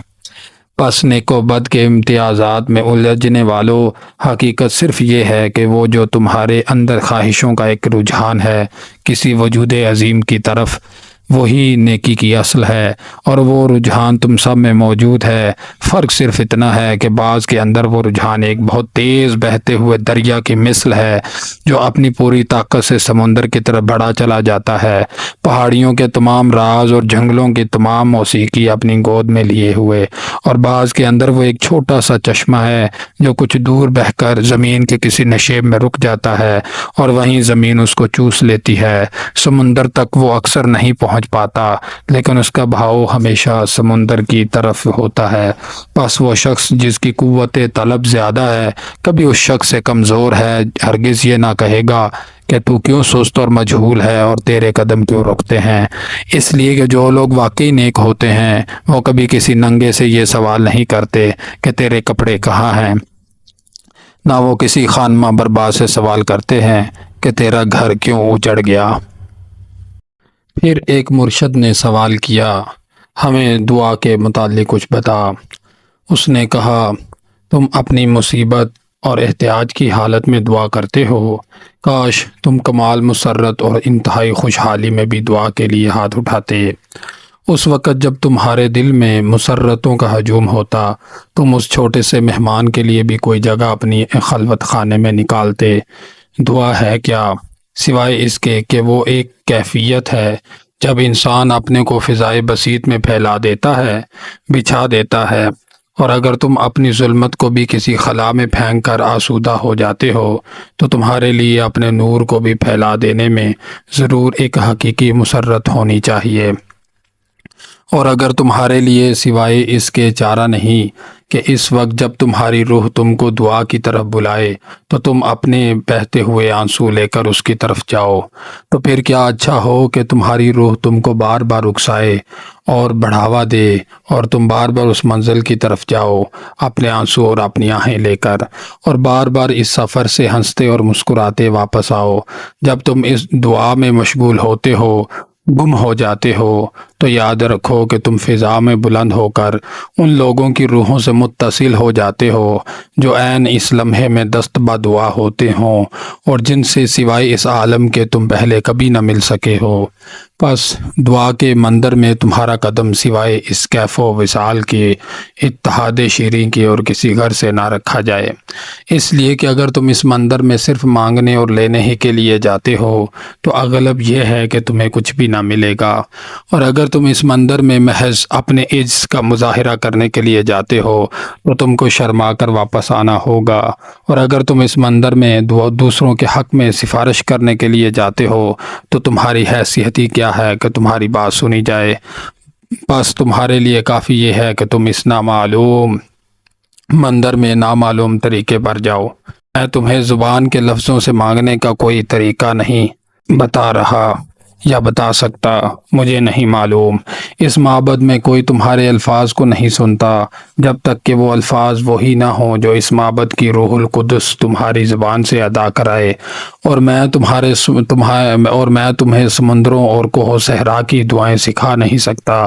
مگر تم کہ تمہارے لیے وہ کوہ و صحرا پیدا ہوئے ہیں، خود ہی ان کی دعاؤں کو اپنے دلوں میں پا سکتے ہو، اور اگر تم رات کی تاریکی میں سننے کی کوشش کرو تو تم سمندر کی موجوں اور صحرا کے درختوں کو یہ کہتے سنو گے، اے معبود ہمارے، تو ہمارا ہی وجود پرہ ہے اور ہم تیرا ہی عکس حقیقت ہیں، تیری ہی رضا ہمارے اندر ہے جو حکم دیتی ہے، تیرا ہی جذبہ طلب ہمارے اندر ہے جو ہمیں طلب سکھاتا ہے، تیرا ہی تقاضا وہ ہے جو ہماری راتوں کو، جو تیری راتیں ہیں، دن بنا دیتا ہے، وہ دن جو تیرے ہی دن ہیں۔ ہم تجھ سے کچھ بھی نہیں مانگ سکتے، اس لیے تو ہماری ضرورتوں سے ان کے پیدا ہونے سے بہت پہلے واقف ہوتا ہے، تو ہی ہماری ضرورت ہے، تجھ سے ہماری احتیاج ہے، اور جب تو ہم کو اپنے وجود سے ایک حصہ دے ڈالتا ہے تو وہ سب کچھ دے ڈالتا ہے جو ہم کو ملنا چاہیے، پھر ہم کیا مانگے۔ پھر ایک بنباسی جو سال میں ایک ہی دفعہ بستی کی طرف آیا کرتا تھا آگے بڑھا، اس نے کہا ہم سے کچھ عیش کا ذکر کر، اور اس نے جواب دیا عیش آزادی کا ایک گیت ہے مگر وہ بجائے خود حقیقی آزادی نہیں ہے، وہ تمہاری تمناؤں کا شگوفہ ہے مگر وہ ان کا ثمر نہیں ہے، وہ ایک اسیر قفس کا پرواز ہے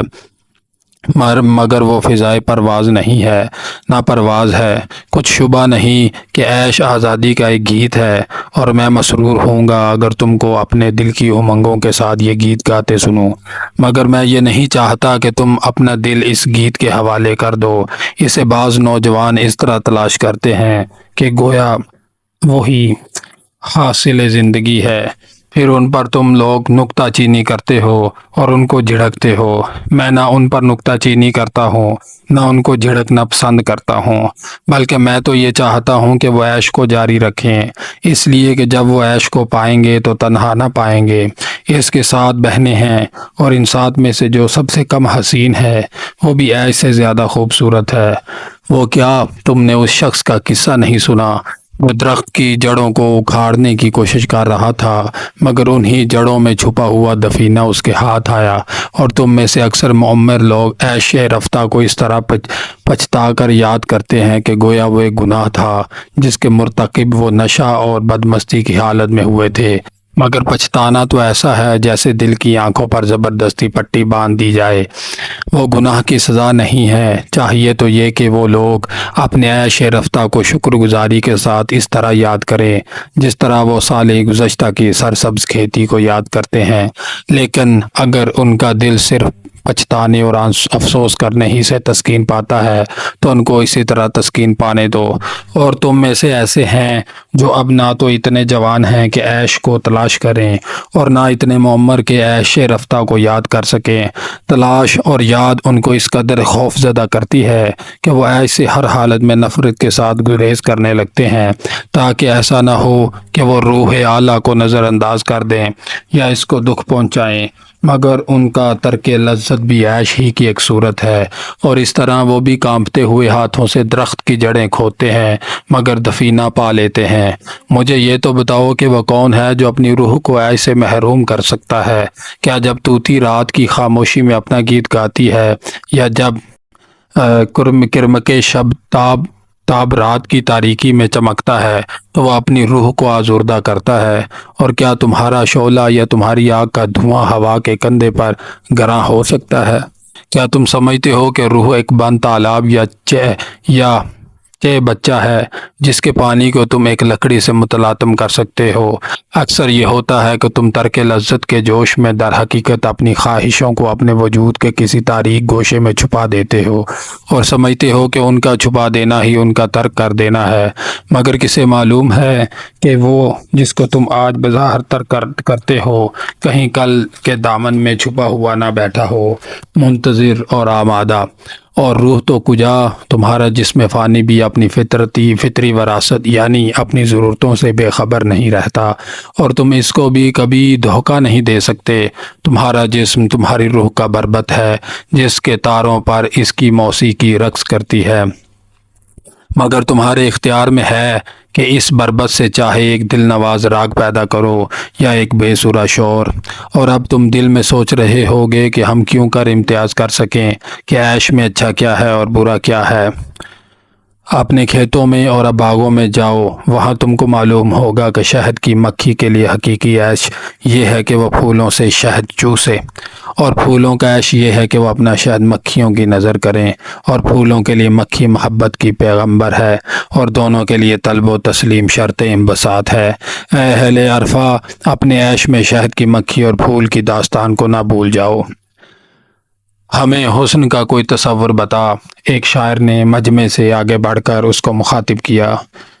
اس نے کہا، تم حسن کو کہاں پاؤ گے اور کس طرح پاؤ گے؟ الا یہ کہ وہ خود ہی تمہیں راستے میں مل جائے یا تمہاری رہنمائی کے لیے کوئی اشارہ کرے، اور تم کس طرح اس کا ذکر زبان پر لا سکو گے؟ الا یہ کہ وہ تمہاری ہی زبان سے اپنی گفتار کا چشمہ جاری کرے۔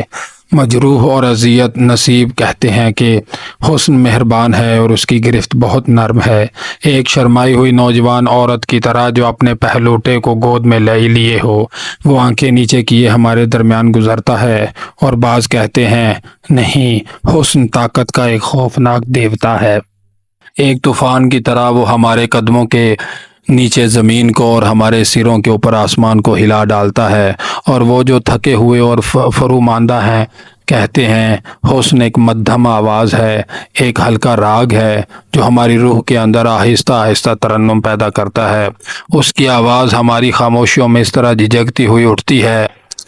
مگر جو لوگ بے چین ہیں اور اس طرح بے ذوق میں مبتلا ہیں وہ کہتے ہیں ہم نے اس کو پہاڑ کی وادیوں میں گرجتے سنا ہے، اور اس کی گرج کے ساتھ گھوڑوں کی ٹاپوں کی آواز اور بڑے بڑے پرندوں کی پھڑپھڑاہٹ اور شیروں کی دھاڑ بھی سنی ہے۔ شب کے وقت بستی کے چوکیدار کہتے ہیں حسن صبح کو مشرق سے بیدار ہو کر آئے گا، اور دوپہر کے وقت کھیتوں میں مزدور اور راستوں پر مسافر کہتے ہیں ہم نے غروب آفتاب کے وقت حسن کو آسمان کے دریچے سے زمین کی طرف جھانکتے دیکھا ہے، اور موسم سرما میں وہ لوگ جن کے دروازوں پر برف کے انبار لگے ہوتے ہیں کہتے ہیں حسن موسم بہار کے ساتھ پہاڑیوں پر رقصاں اور وادیوں میں کھیلتا ہوا آئے گا، اور موسم گرما کی تپش میں کھیت کاٹنے والے کہتے ہیں ہم نے خزاں کے گرتے ہوئے پتوں میں اس کا رقص دیکھا ہے، اور ہم نے اس کی زلفوں میں برف کے سفید گالے الجھے ہوئے دیکھے ہیں۔ تم لوگ کس کس عنوان سے حسن کا ذکر کرتے ہو، لیکن در حقیقت تم حسن کا ذکر ہی کب کرتے ہو؟ تم تو محض اپنی ان ضرورتوں اور خواہشوں کا ذکر کرتے ہو جو پوری نہیں ہوئیں، مگر حسن ضرورت اور خواہش نہیں ہے، وہ صرف ایک کیف ہے، ایک کیف اعلیٰ۔ وہ پیاسے کے خشک ہونٹوں اور سائل کا پھیلا ہوا ہاتھ نہیں ہے، بلکہ وہ دل ہے جوش طلب سے پر اور گرمایا ہوا۔ وہ ایک روح ہے مسحور اور شیدا، نہ وہ مندر کی کوئی مورتی ہے جس کو تم دیکھ سکو، نہ وہ کوئی گیت ہے جس کو تم سن سکو، بلکہ وہ ایک نقش تصور ہے جس کو تم آنکھ بند کر کے دیکھ سکتے ہو، ایک راگ ہے جس کو تم کان بند کر کے سن سکتے ہو، نہ کسی پنجے میں الجھا ہوا پر ہے بلکہ ایک باغیچہ ہے سدا بہار فرشتوں کی ایک سنگت ہے جو ہمیشہ فضا میں منڈلاتی رہتی ہے۔ اے اہل عرفہ، حسن حیات ہے یعنی جب وہ اپنا مقدس چہرہ بے نقاب کر دے، مگر تم مظہر حیات ہو اور تم ہی وہ نقاب ہو جو اس کے چہرے کو چھپائے ہوئے ہے۔ حسن عبد العباد ہے جو ہمیشہ اپنا عکس آئینہ حیات میں دیکھتا ہے، اور تم ہی حسن عبد ہو اور تم ہی آئینہ حیات ہو۔ پھر ایک ملا نے کہا، ہم سے مذہب کا کچھ ذکر کر۔ اس نے کہا، تو کیا آج میں نے سوائے مذہب کے کچھ اور بھی بیان کیا ہے؟ کیا تمہارے ان اعمال و خیالات سے جن کا میں ذکر کرتا رہا ہوں مذہب کوئی الگ چیز ہے؟ اور کیا وہ بھی جو اعمال و خیالات سے بعید ہو مذہب سے خارج ہے؟ ہر لمحہ روح کے اندر پیدا ہونے والا وہ نقش حیرت جو ہر حال میں ایک نمو رکھتا ہے، تم پتھر توڑ رہے ہو تب بھی، اور تم کرگے میں کام کر رہے ہو تب بھی، کیا وہ مذہب کے سوا کچھ اور ہے؟ کون ہے جو اپنے اعمال کو اپنے ایمان سے جدا کر سکے یا اپنے اشعال کو اپنے عقائد سے الگ رکھ سکے؟ کون ہے جو اپنی زندگی کی ساعتوں کو اپنے سامنے پھیلا کر کہے، یہ ساعت خدا کے لیے ہے، یہ میرے لیے، یہ میری روح کے لیے اور یہ میرے جسم کے لیے؟ تمہاری تمام ساعتیں پرندے کے بازو ہیں جو زندگی کی فضا میں تمہاری حرکت کے ساتھ متحرک رہتے ہیں۔ وہ گروہ جو اپنے اخلاق حسنہ کو اس طرح استعمال کرتا ہے جس طرح ایک عمدہ پوشاک، اس گروہ کے سب لوگ اگر ننگے ہی رہیں تو بہتر ہے، تاکہ ہوا اور سورج ان کی کھال میں سوراخ کر دیں۔ اور وہ شخص جو اپنے عمل کو اصولوں یا کسی مخصوص علم الاخلاق کے ماتحت رکھتا ہے، وہ گویا اپنے حسین پرندے کو ایک قفس میں بند کر دیتا ہے۔ قدرت کا آزاد نغمہ وہ نہیں ہے جو قفس کی تیلیوں اور تاروں سے ٹکرا کر باہر آ سکے، اور وہ شخص جس کے لیے عبادت ایک دریچہ ہے کہ وہ کبھی کھول دیا گیا اور کبھی بند کر دیا گیا، اس شخص نے اپنی روح کا آشیانہ دیکھا ہی نہیں ہے۔ وہ محل جس کے دریچے مشرق سے مغرب تک کھلے رہتے ہیں، تمہاری روزانہ زندگی کا ماحول جس کے اندر تم کھاتے ہو، پیتے ہو، سوتے ہو، تمہارا معبد اور تمہارا مذہب ہے۔ جب کبھی تم اس معبد میں داخل ہو تو اپنی ساری پونجی اپنے ساتھ اندر لیتے جاؤ، ہل، بھٹی، کلہاڑی، ہتھوڑا، بانسری، نیز وہ سب سامان جو تم نے اپنی ضروریات یا اپنے عیش کے لیے تیار کیا ہو، اس لیے کہ اس دنیا تسلیم میں تم اپنی کامیابیوں سے بلند تر جا سکتے ہو، نہ اپنی ناکامیوں سے پست تر گر سکتے ہو۔ اور اپنے ساتھ تمام انسانوں کو لے جاؤ، اس لیے کہ نہ تم ان سب کی امیدوں اور آرزوؤں سے بلند تر اڑ سکتے ہو، نہ ان کی مایوسیوں سے پست تر گر سکتے ہو۔ اور اگر تم اپنی وجہ حیات کو پہچاننا چاہتے ہو تو مہم حل نہ کرو بلکہ اپنے گرد و پیش دیکھو، غالباً تم اس بانی حیات کو بچوں کے ساتھ کھیلتے پاؤ گے۔ فضا میں دیکھو، غالباً تم اس کو بادلوں میں بجلی کے دامن میں ہنستا ہوا پاؤ گے، تم اس کو برق کے دامن میں بازو پھیلائے اور چادر باراں کے ساتھ زمین پر اترتے دیکھو گے۔ تم پھولوں میں اس کو مسکراتے اور درختوں کے پتوں میں اس کو اشارے کرتے پاؤ گے۔ اس کا پا لینا اتنا مشکل نہیں جتنا تم نے اس کو بنا دیا ہے۔ مذہب کا نیا ہیولہ نہ بناؤ، مذہب صرف پیش پا افتادہ زندگی ہے اور کچھ بھی نہیں۔ اس کو نئے کپڑے نہ پہناؤ، اس کی تصویروں میں رنگ نہ بھرو، اس کی فطرت کا رنگ وہی ہے جو تمہاری فطرت کا، اور یہ تمہارے لیے بالکل کافی ہے۔ اچھا تو اب کچھ موت کا بھی حال سنا دے، ایک فقیر نے کہا۔ تم چاہتے ہو کہ موت کا حال معلوم کرو؟ اس نے سوال کیا۔ پھر اس نے کہا، مگر تم کیوں کر اس راز کو پاؤ گے تا وقتے کہ تم قلب زندگی میں اس کی جستجو نہ کرو؟ وہ قلب زندگی کا ایک دفینہ ہے، مگر وہ اتنا ہی کھلا ہوا راز ہے جس کا در کے زندگی، مگر تو جس کی آنکھیں صرف رات ہی کو روشن ہوتی ہیں، دن کے نور کا راز کیوں کر سمجھے؟ اگر تم موت کا راز معلوم کرنا چاہتے ہو تو زندگی کے لیے اور جو کچھ زندگی میں ہے اس کے لیے اپنے دل کا دروازہ کھول دو، اس لیے کہ موت اور زندگی بالکل ایک چیز ہیں، ایک ہی نوع ہیں، جس طرح سمندر اور دریا۔ تمہاری ہی امیدوں اور خواہشوں کی گہرائی میں دریائی حیات کے متعلق تمہارا خاموش علم مستور ہے، اور جس طرح برف کے انبار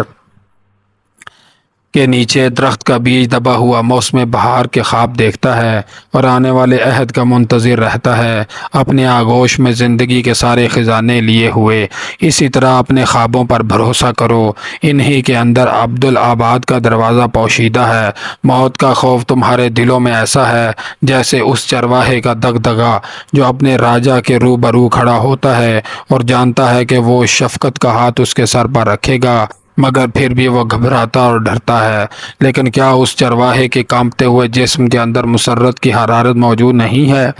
کیا ہر حال میں اس کا خوف اس کی مسرت پر غالب نہ آ جائے گا؟ اور موت ہے کیا سوائے اس کے کہ برف کے ایک تودے کی طرح تمہارا جسم دھوپ میں کھڑا ہو اور خورشید عالمتاب اس کو گھلا کر بہا دے، وہ گھل کر ویسا ہی پانی ہو جائے جیسا کہ پہلے تھا، اور وہ پانی پھر اسی طرح دریا میں جا کر حل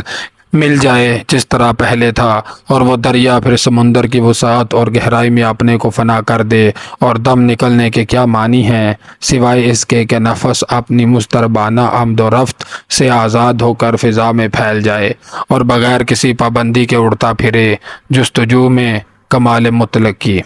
پھر جب تم دریائے خاموشی سے ایک گھونٹ پی لو گے تو تمہارا نغمہ اسی دن ماورائے حیات بلندیوں پر پھیل جائے گا، اور جب تم پہاڑ کی چوٹی پر پہنچ جاؤ گے اس وقت دراصل پہاڑ کی چڑھائی شروع ہوگی اور زمین تم کو اپنے آغوش میں لپیٹ لے گی۔ اس وقت تمہاری فطرت رقص شروع کر دے گی محیط ابد میں۔ انہی باتوں میں شام ہو گئی اور عارفہ نے کہا، مبارک ہے یہ دن اور یہ جگہ کہ تیری روح ہم سے ہم کلام ہوئی۔ اس نے کہا، تو کیا میں صرف کہنے ہی والا تھا، کیا میں سننے والا نہ تھا؟ یہ کہہ کر وہ معبد کی سیڑھیوں سے اترا اور تمام لوگ اس کے پیچھے پیچھے چلے، اور وہ اپنے جہاز کے پاس پہنچ گیا۔ پھر وہ جہاز پر سوار ہو گیا۔ جہاز کے عرشہ پر کھڑے ہو کر اس نے پھر اہل عرفہ کے مجمع پر ایک نظر کی اور بلند آواز سے کہا، اے اہل عرفہ، ہوا مجھ سے کہتی ہے کہ میں اب تم سے رخصت ہو جاؤں،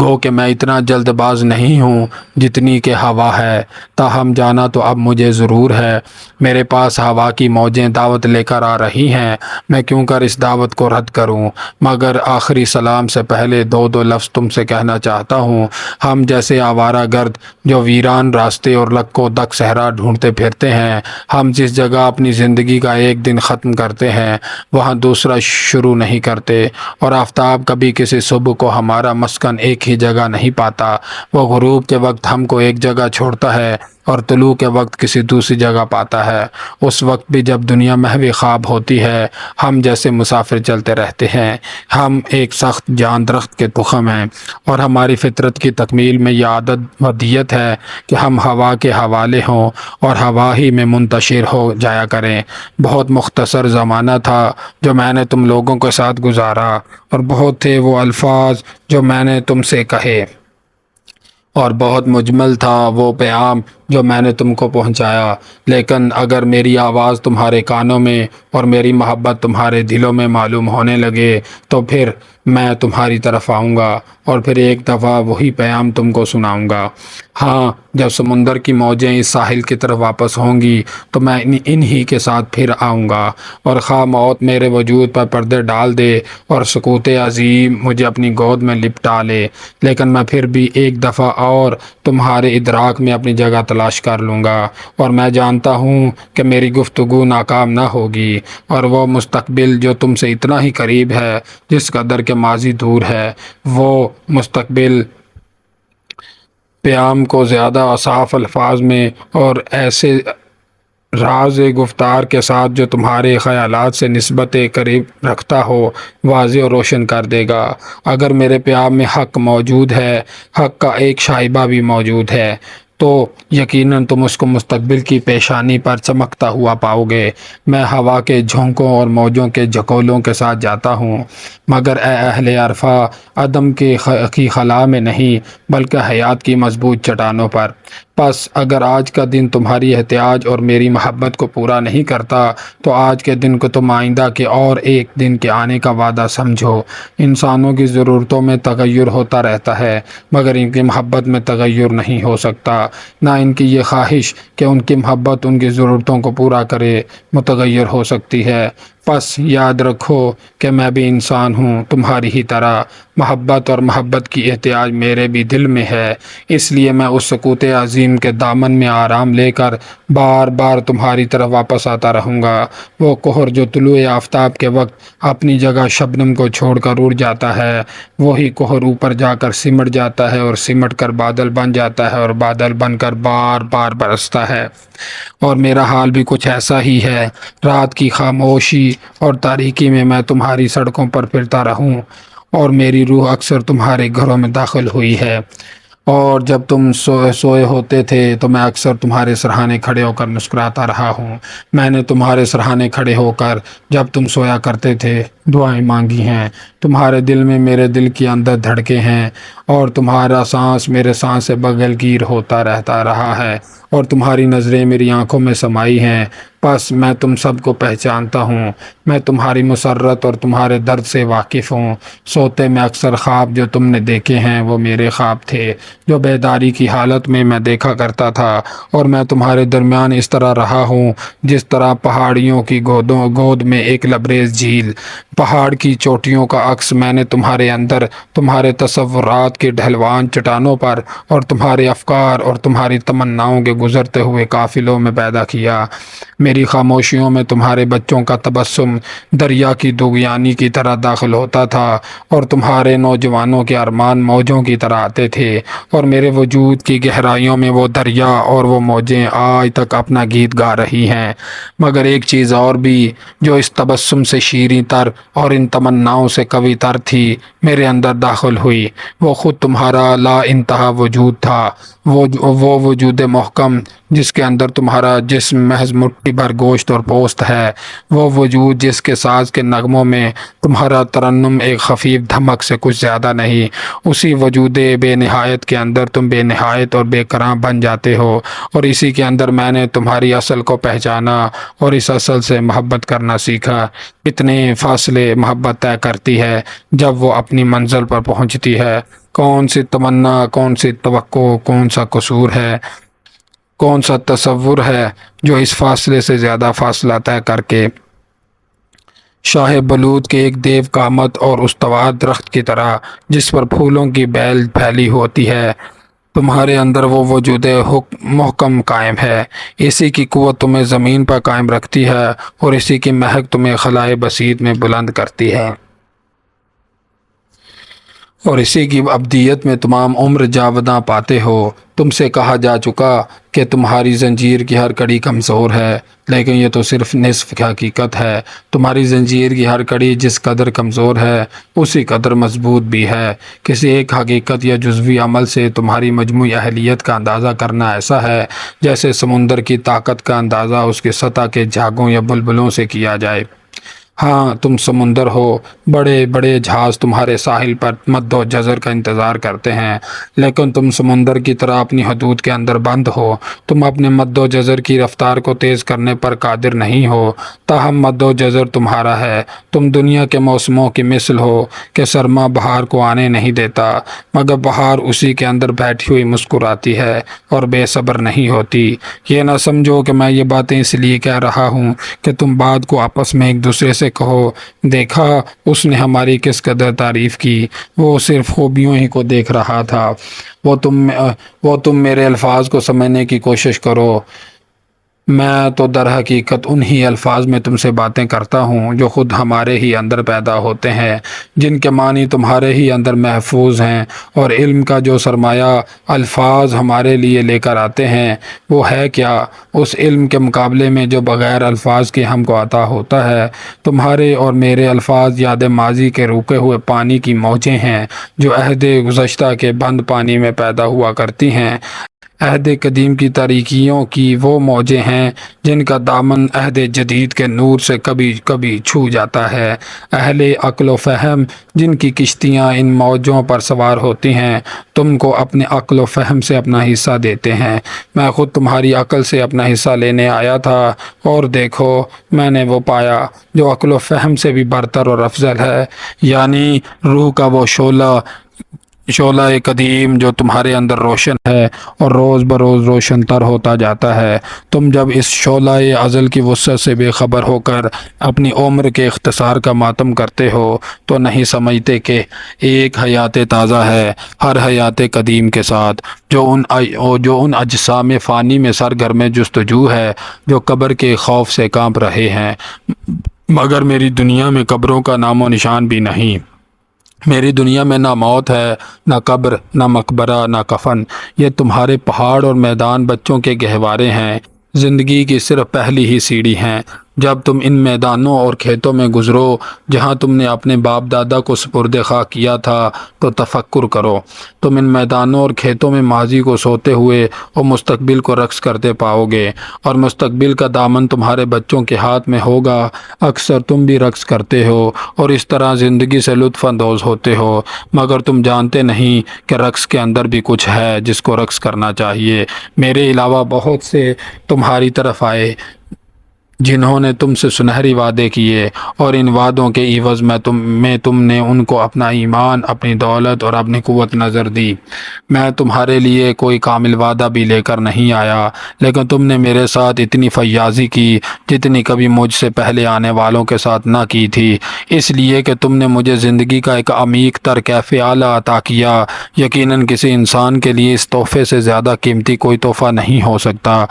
یعنی جب وہ تحفہ اس کی زندگی کے مقاصد کو خشک اور پیاسے ہونٹوں میں بدل دے اور ساتھ ہی اس کی ساری زندگی کو آب مصفا کا ایک چشمہ بنا دے۔ اور اس طرح میں نے تمہارے درمیان آبرو پائی اور انعام پایا۔ جب میں اس چشمے پر پیاسا آتا ہوں تو میں اس کے شفاف پانی کو اپنے سے بھی زیادہ پیاسا پاتا ہوں۔ اس کی پیاس یہ ہے کہ وہ بے چین رہتا ہے کہ کوئی پیاسا اس کو پیے، یعنی وہ مجھے پیتا ہے جب میں اس کو پیتا ہوں۔ تم میں سے بعض نے یہ سمجھا کہ میں مغرور یا شرمیلا یا محجوب ہوں اور اس لیے تمہارے تحفوں کو قبول نہ کروں گا۔ ہاں، میں مغرور ہوں جب اجرت لینے کا موقع ہو۔ اجرت میں نہیں لے سکتا، میری غیرت اس گناہ کی مجھے اجازت نہیں دیتی، مگر میں مغرور نہیں ہوں جب سوال ہو تحفہ قبول کرنے کا۔ اور باوجود یہ کہ میں نے پہاڑیوں میں جنگلی بھیڑ کھا کر اپنا پیٹ بھرا، حالانکہ تم چاہتے تھے کہ میں تمہارے دسترخوان پر بیٹھوں، اور باوجود یہ کہ میں معبد کی چوکھٹ پر سویا ہوں، حالانکہ تم بہت خوشی سے مجھے اپنے گھر کے نرم بستروں پر جگہ دیتے، لیکن کیا میرے دن اور میری رات اور میری تکلیف اور میری راحت کے متعلق تمہاری محبت آمیز توجہ ہی وہ چیز نہیں ہے جس نے ہر غذا کو میرے منہ میں شیریں بنا دیا اور میری نیند کو بہت دل نواز خوابوں سے معمور کر دیا؟ میں تمہیں دعائیں دیتا ہوں اس لیے کہ تم نے بہت کچھ دیا اور کبھی یہ محسوس نہ کیا کہ تم کیا کچھ دے رہے ہو۔ بے شک وہ کار خیر جو اپنا منہ آئینے میں دیکھتا ہے پتھر ہو کر رہ جاتا ہے، اور وہ کار خیر جو اپنے لیے اچھے اچھے اور شاندار نام تجویز کرتا ہے ایک لعنت اپنے بطن سے پیدا کرتا ہے۔ اور تم میں سے بعض نے مجھے خلوت پسند سمجھا، گویا میں اپنی تنہائی میں مست ہوں۔ انہوں نے کہا، یہ شخص تو جنگل کے درختوں سے بیٹھا ہوا مشورے کیا کرتا ہے اور انسانوں سے بات کرنا بھی پسند نہیں کرتا۔ یہ تو پہاڑ کی چوٹی پر بیٹھ کر ہماری بستی کو حقارت کی نظر سے دیکھتا ہے۔ یہ تو غاروں میں اپنی دنیا ہم سے الگ بناتا ہے۔ یہ سچ ہے کہ میں پہاڑوں پر چڑھتا تھا اور تنہائی کے دور و دراز مقامات پر پھرا کرتا تھا، مگر میں تم کو کیوں کر دیکھ سکتا، کیوں کر تمہارا مطالعہ کر سکتا اگر تم کو بلندی اور فاصلے سے نہ دیکھتا؟ کوئی کیوں کر کسی کے قریب ہو سکتا ہے جب تک کہ وہ اس سے دور نہ ہو؟ اور یہ بھی سچ ہے کہ میں جنگل کے درختوں سے مشورے کرتا رہا اور غاروں کی تاریکی میں بیٹھا رہا، مگر درخت و فطرت کی اولاد نرینہ ہیں، ان سے بہتر کون فطرت سے واقف ہے، اور ان سے بہتر کون میرے اور فطرت کے درمیان واسطہ بن سکتا ہے؟ اور غاروں کی تاریکی میں نے جو کچھ تمہارے متعلق دیکھا وہ تمہارے گھروں کی روشنی میں کیوں کر دیکھ سکتا؟ اور بعض نے تم میں سے مجھے پکارا، زبان سے نہیں کسی اور طرح، اے اجنبی اسیر الحصول بلندیوں کے تمنائی، تو ان چوٹیوں پر کیوں بیٹھا ہے جہاں عقاب اپنا گھونسلہ بناتا ہے؟ تو اس کی جستجو میں کیوں سرگرداں ہے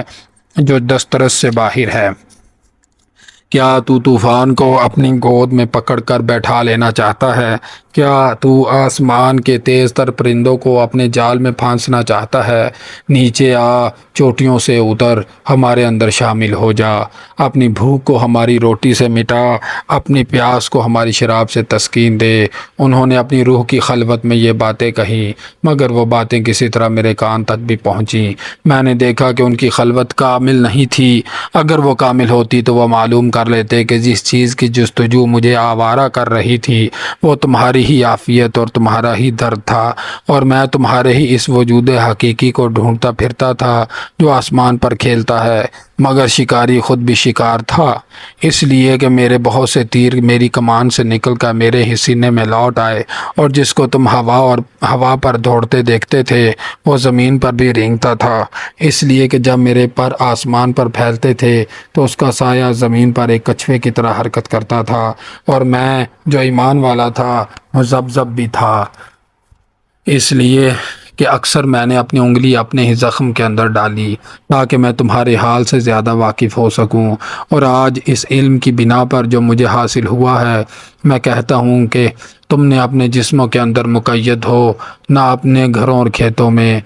غاروں کی تاریکی اور پہاڑوں کی چوٹیاں اور عقاب کے گھونسلے تمہاری دسترس سے بھی باہر نہیں ہیں، مگر یہ بات تمہیں معلوم نہیں، بلکہ وہ جو تمہارا وجود حقیقی ہے وہ پہاڑوں سے بلند تر اور ہوا سے وسیع تر ہے۔ وہ کوئی ایسی چیز نہیں جو سردی سے بچنے کے لیے دھوپ میں رینگتی ہو یا اپنی حفاظت کے لیے تاریک سوراخوں میں گھس جاتی ہو، بلکہ وہ چیز، وہ آزاد روح کچھ ایسی ہے کہ دنیا کو اور جو کچھ اس کے اندر ہے، رنج، غم، مسرت، راحت، درد، محبت، دشمنی، سب کو اپنے پردوں میں لپیٹے ہوئے آکاش میں ہر لمحہ متحرک ہے۔ اگر تم کہتے ہو کہ میرے یہ الفاظ مبہم اور مجمل ہیں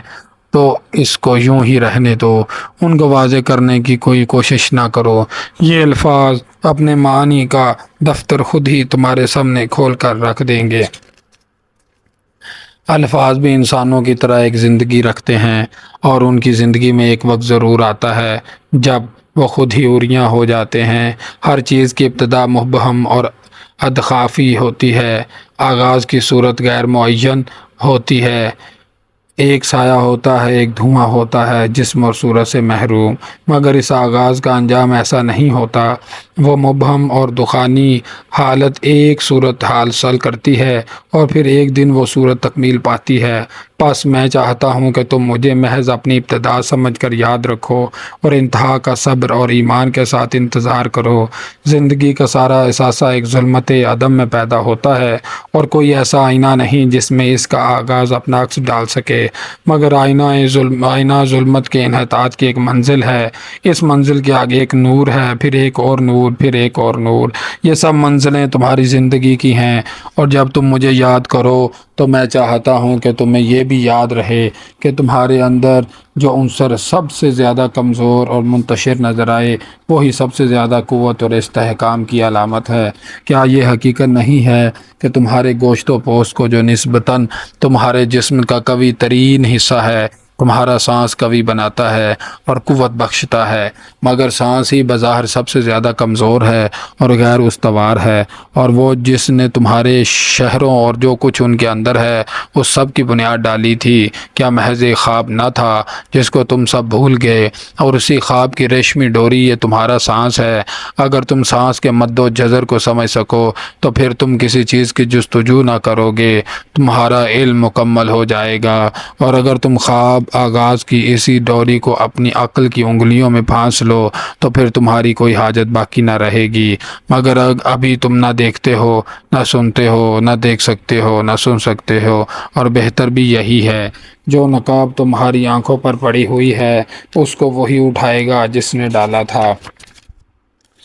اور جو مٹی تمہارے کانوں میں بھری ہوئی ہے اس کو اسی ہاتھ کی انگلیاں نکالیں گی جس نے وہ مٹی بھری تھی۔ پھر وقت آئے گا کہ تم دیکھو گے اور تم سنو گے، اور اس وقت تم کو کچھ افسوس نہ ہوگا کہ تمہاری نظر کیوں کمزور تھی اور تم کیوں بہرے تھے، اس لیے کہ اس دن موجودات کا راز تم پر واضح ہو جائے گا، تمہیں اپنے آغاز خفی کا انجام جلی حروف میں معلوم ہو جائے گا، اور تم ظلمت کو بھی جو تمہارا آغاز تھا اتنا ہی مبارک و مسعود سمجھو گے جتنا کہ نور کو جو تمہارا انجام ہے۔ یہ سب کچھ کہہ کر اس نے اپنے گرد نظر کی۔ اس نے دیکھا کہ اس کے جہاز کے ملاح اپنے پتواروں پر ہاتھ رکھے کھڑے ہیں اور کبھی کھلے ہوئے بادبانوں کی طرف دیکھتے ہیں اور کبھی سمندر کی وسیع سطح پر اپنی حد نظر تک۔ اور پھر اس نے کہا، میرے جہاز کا ناخدا کس قدر صبر والا ہے۔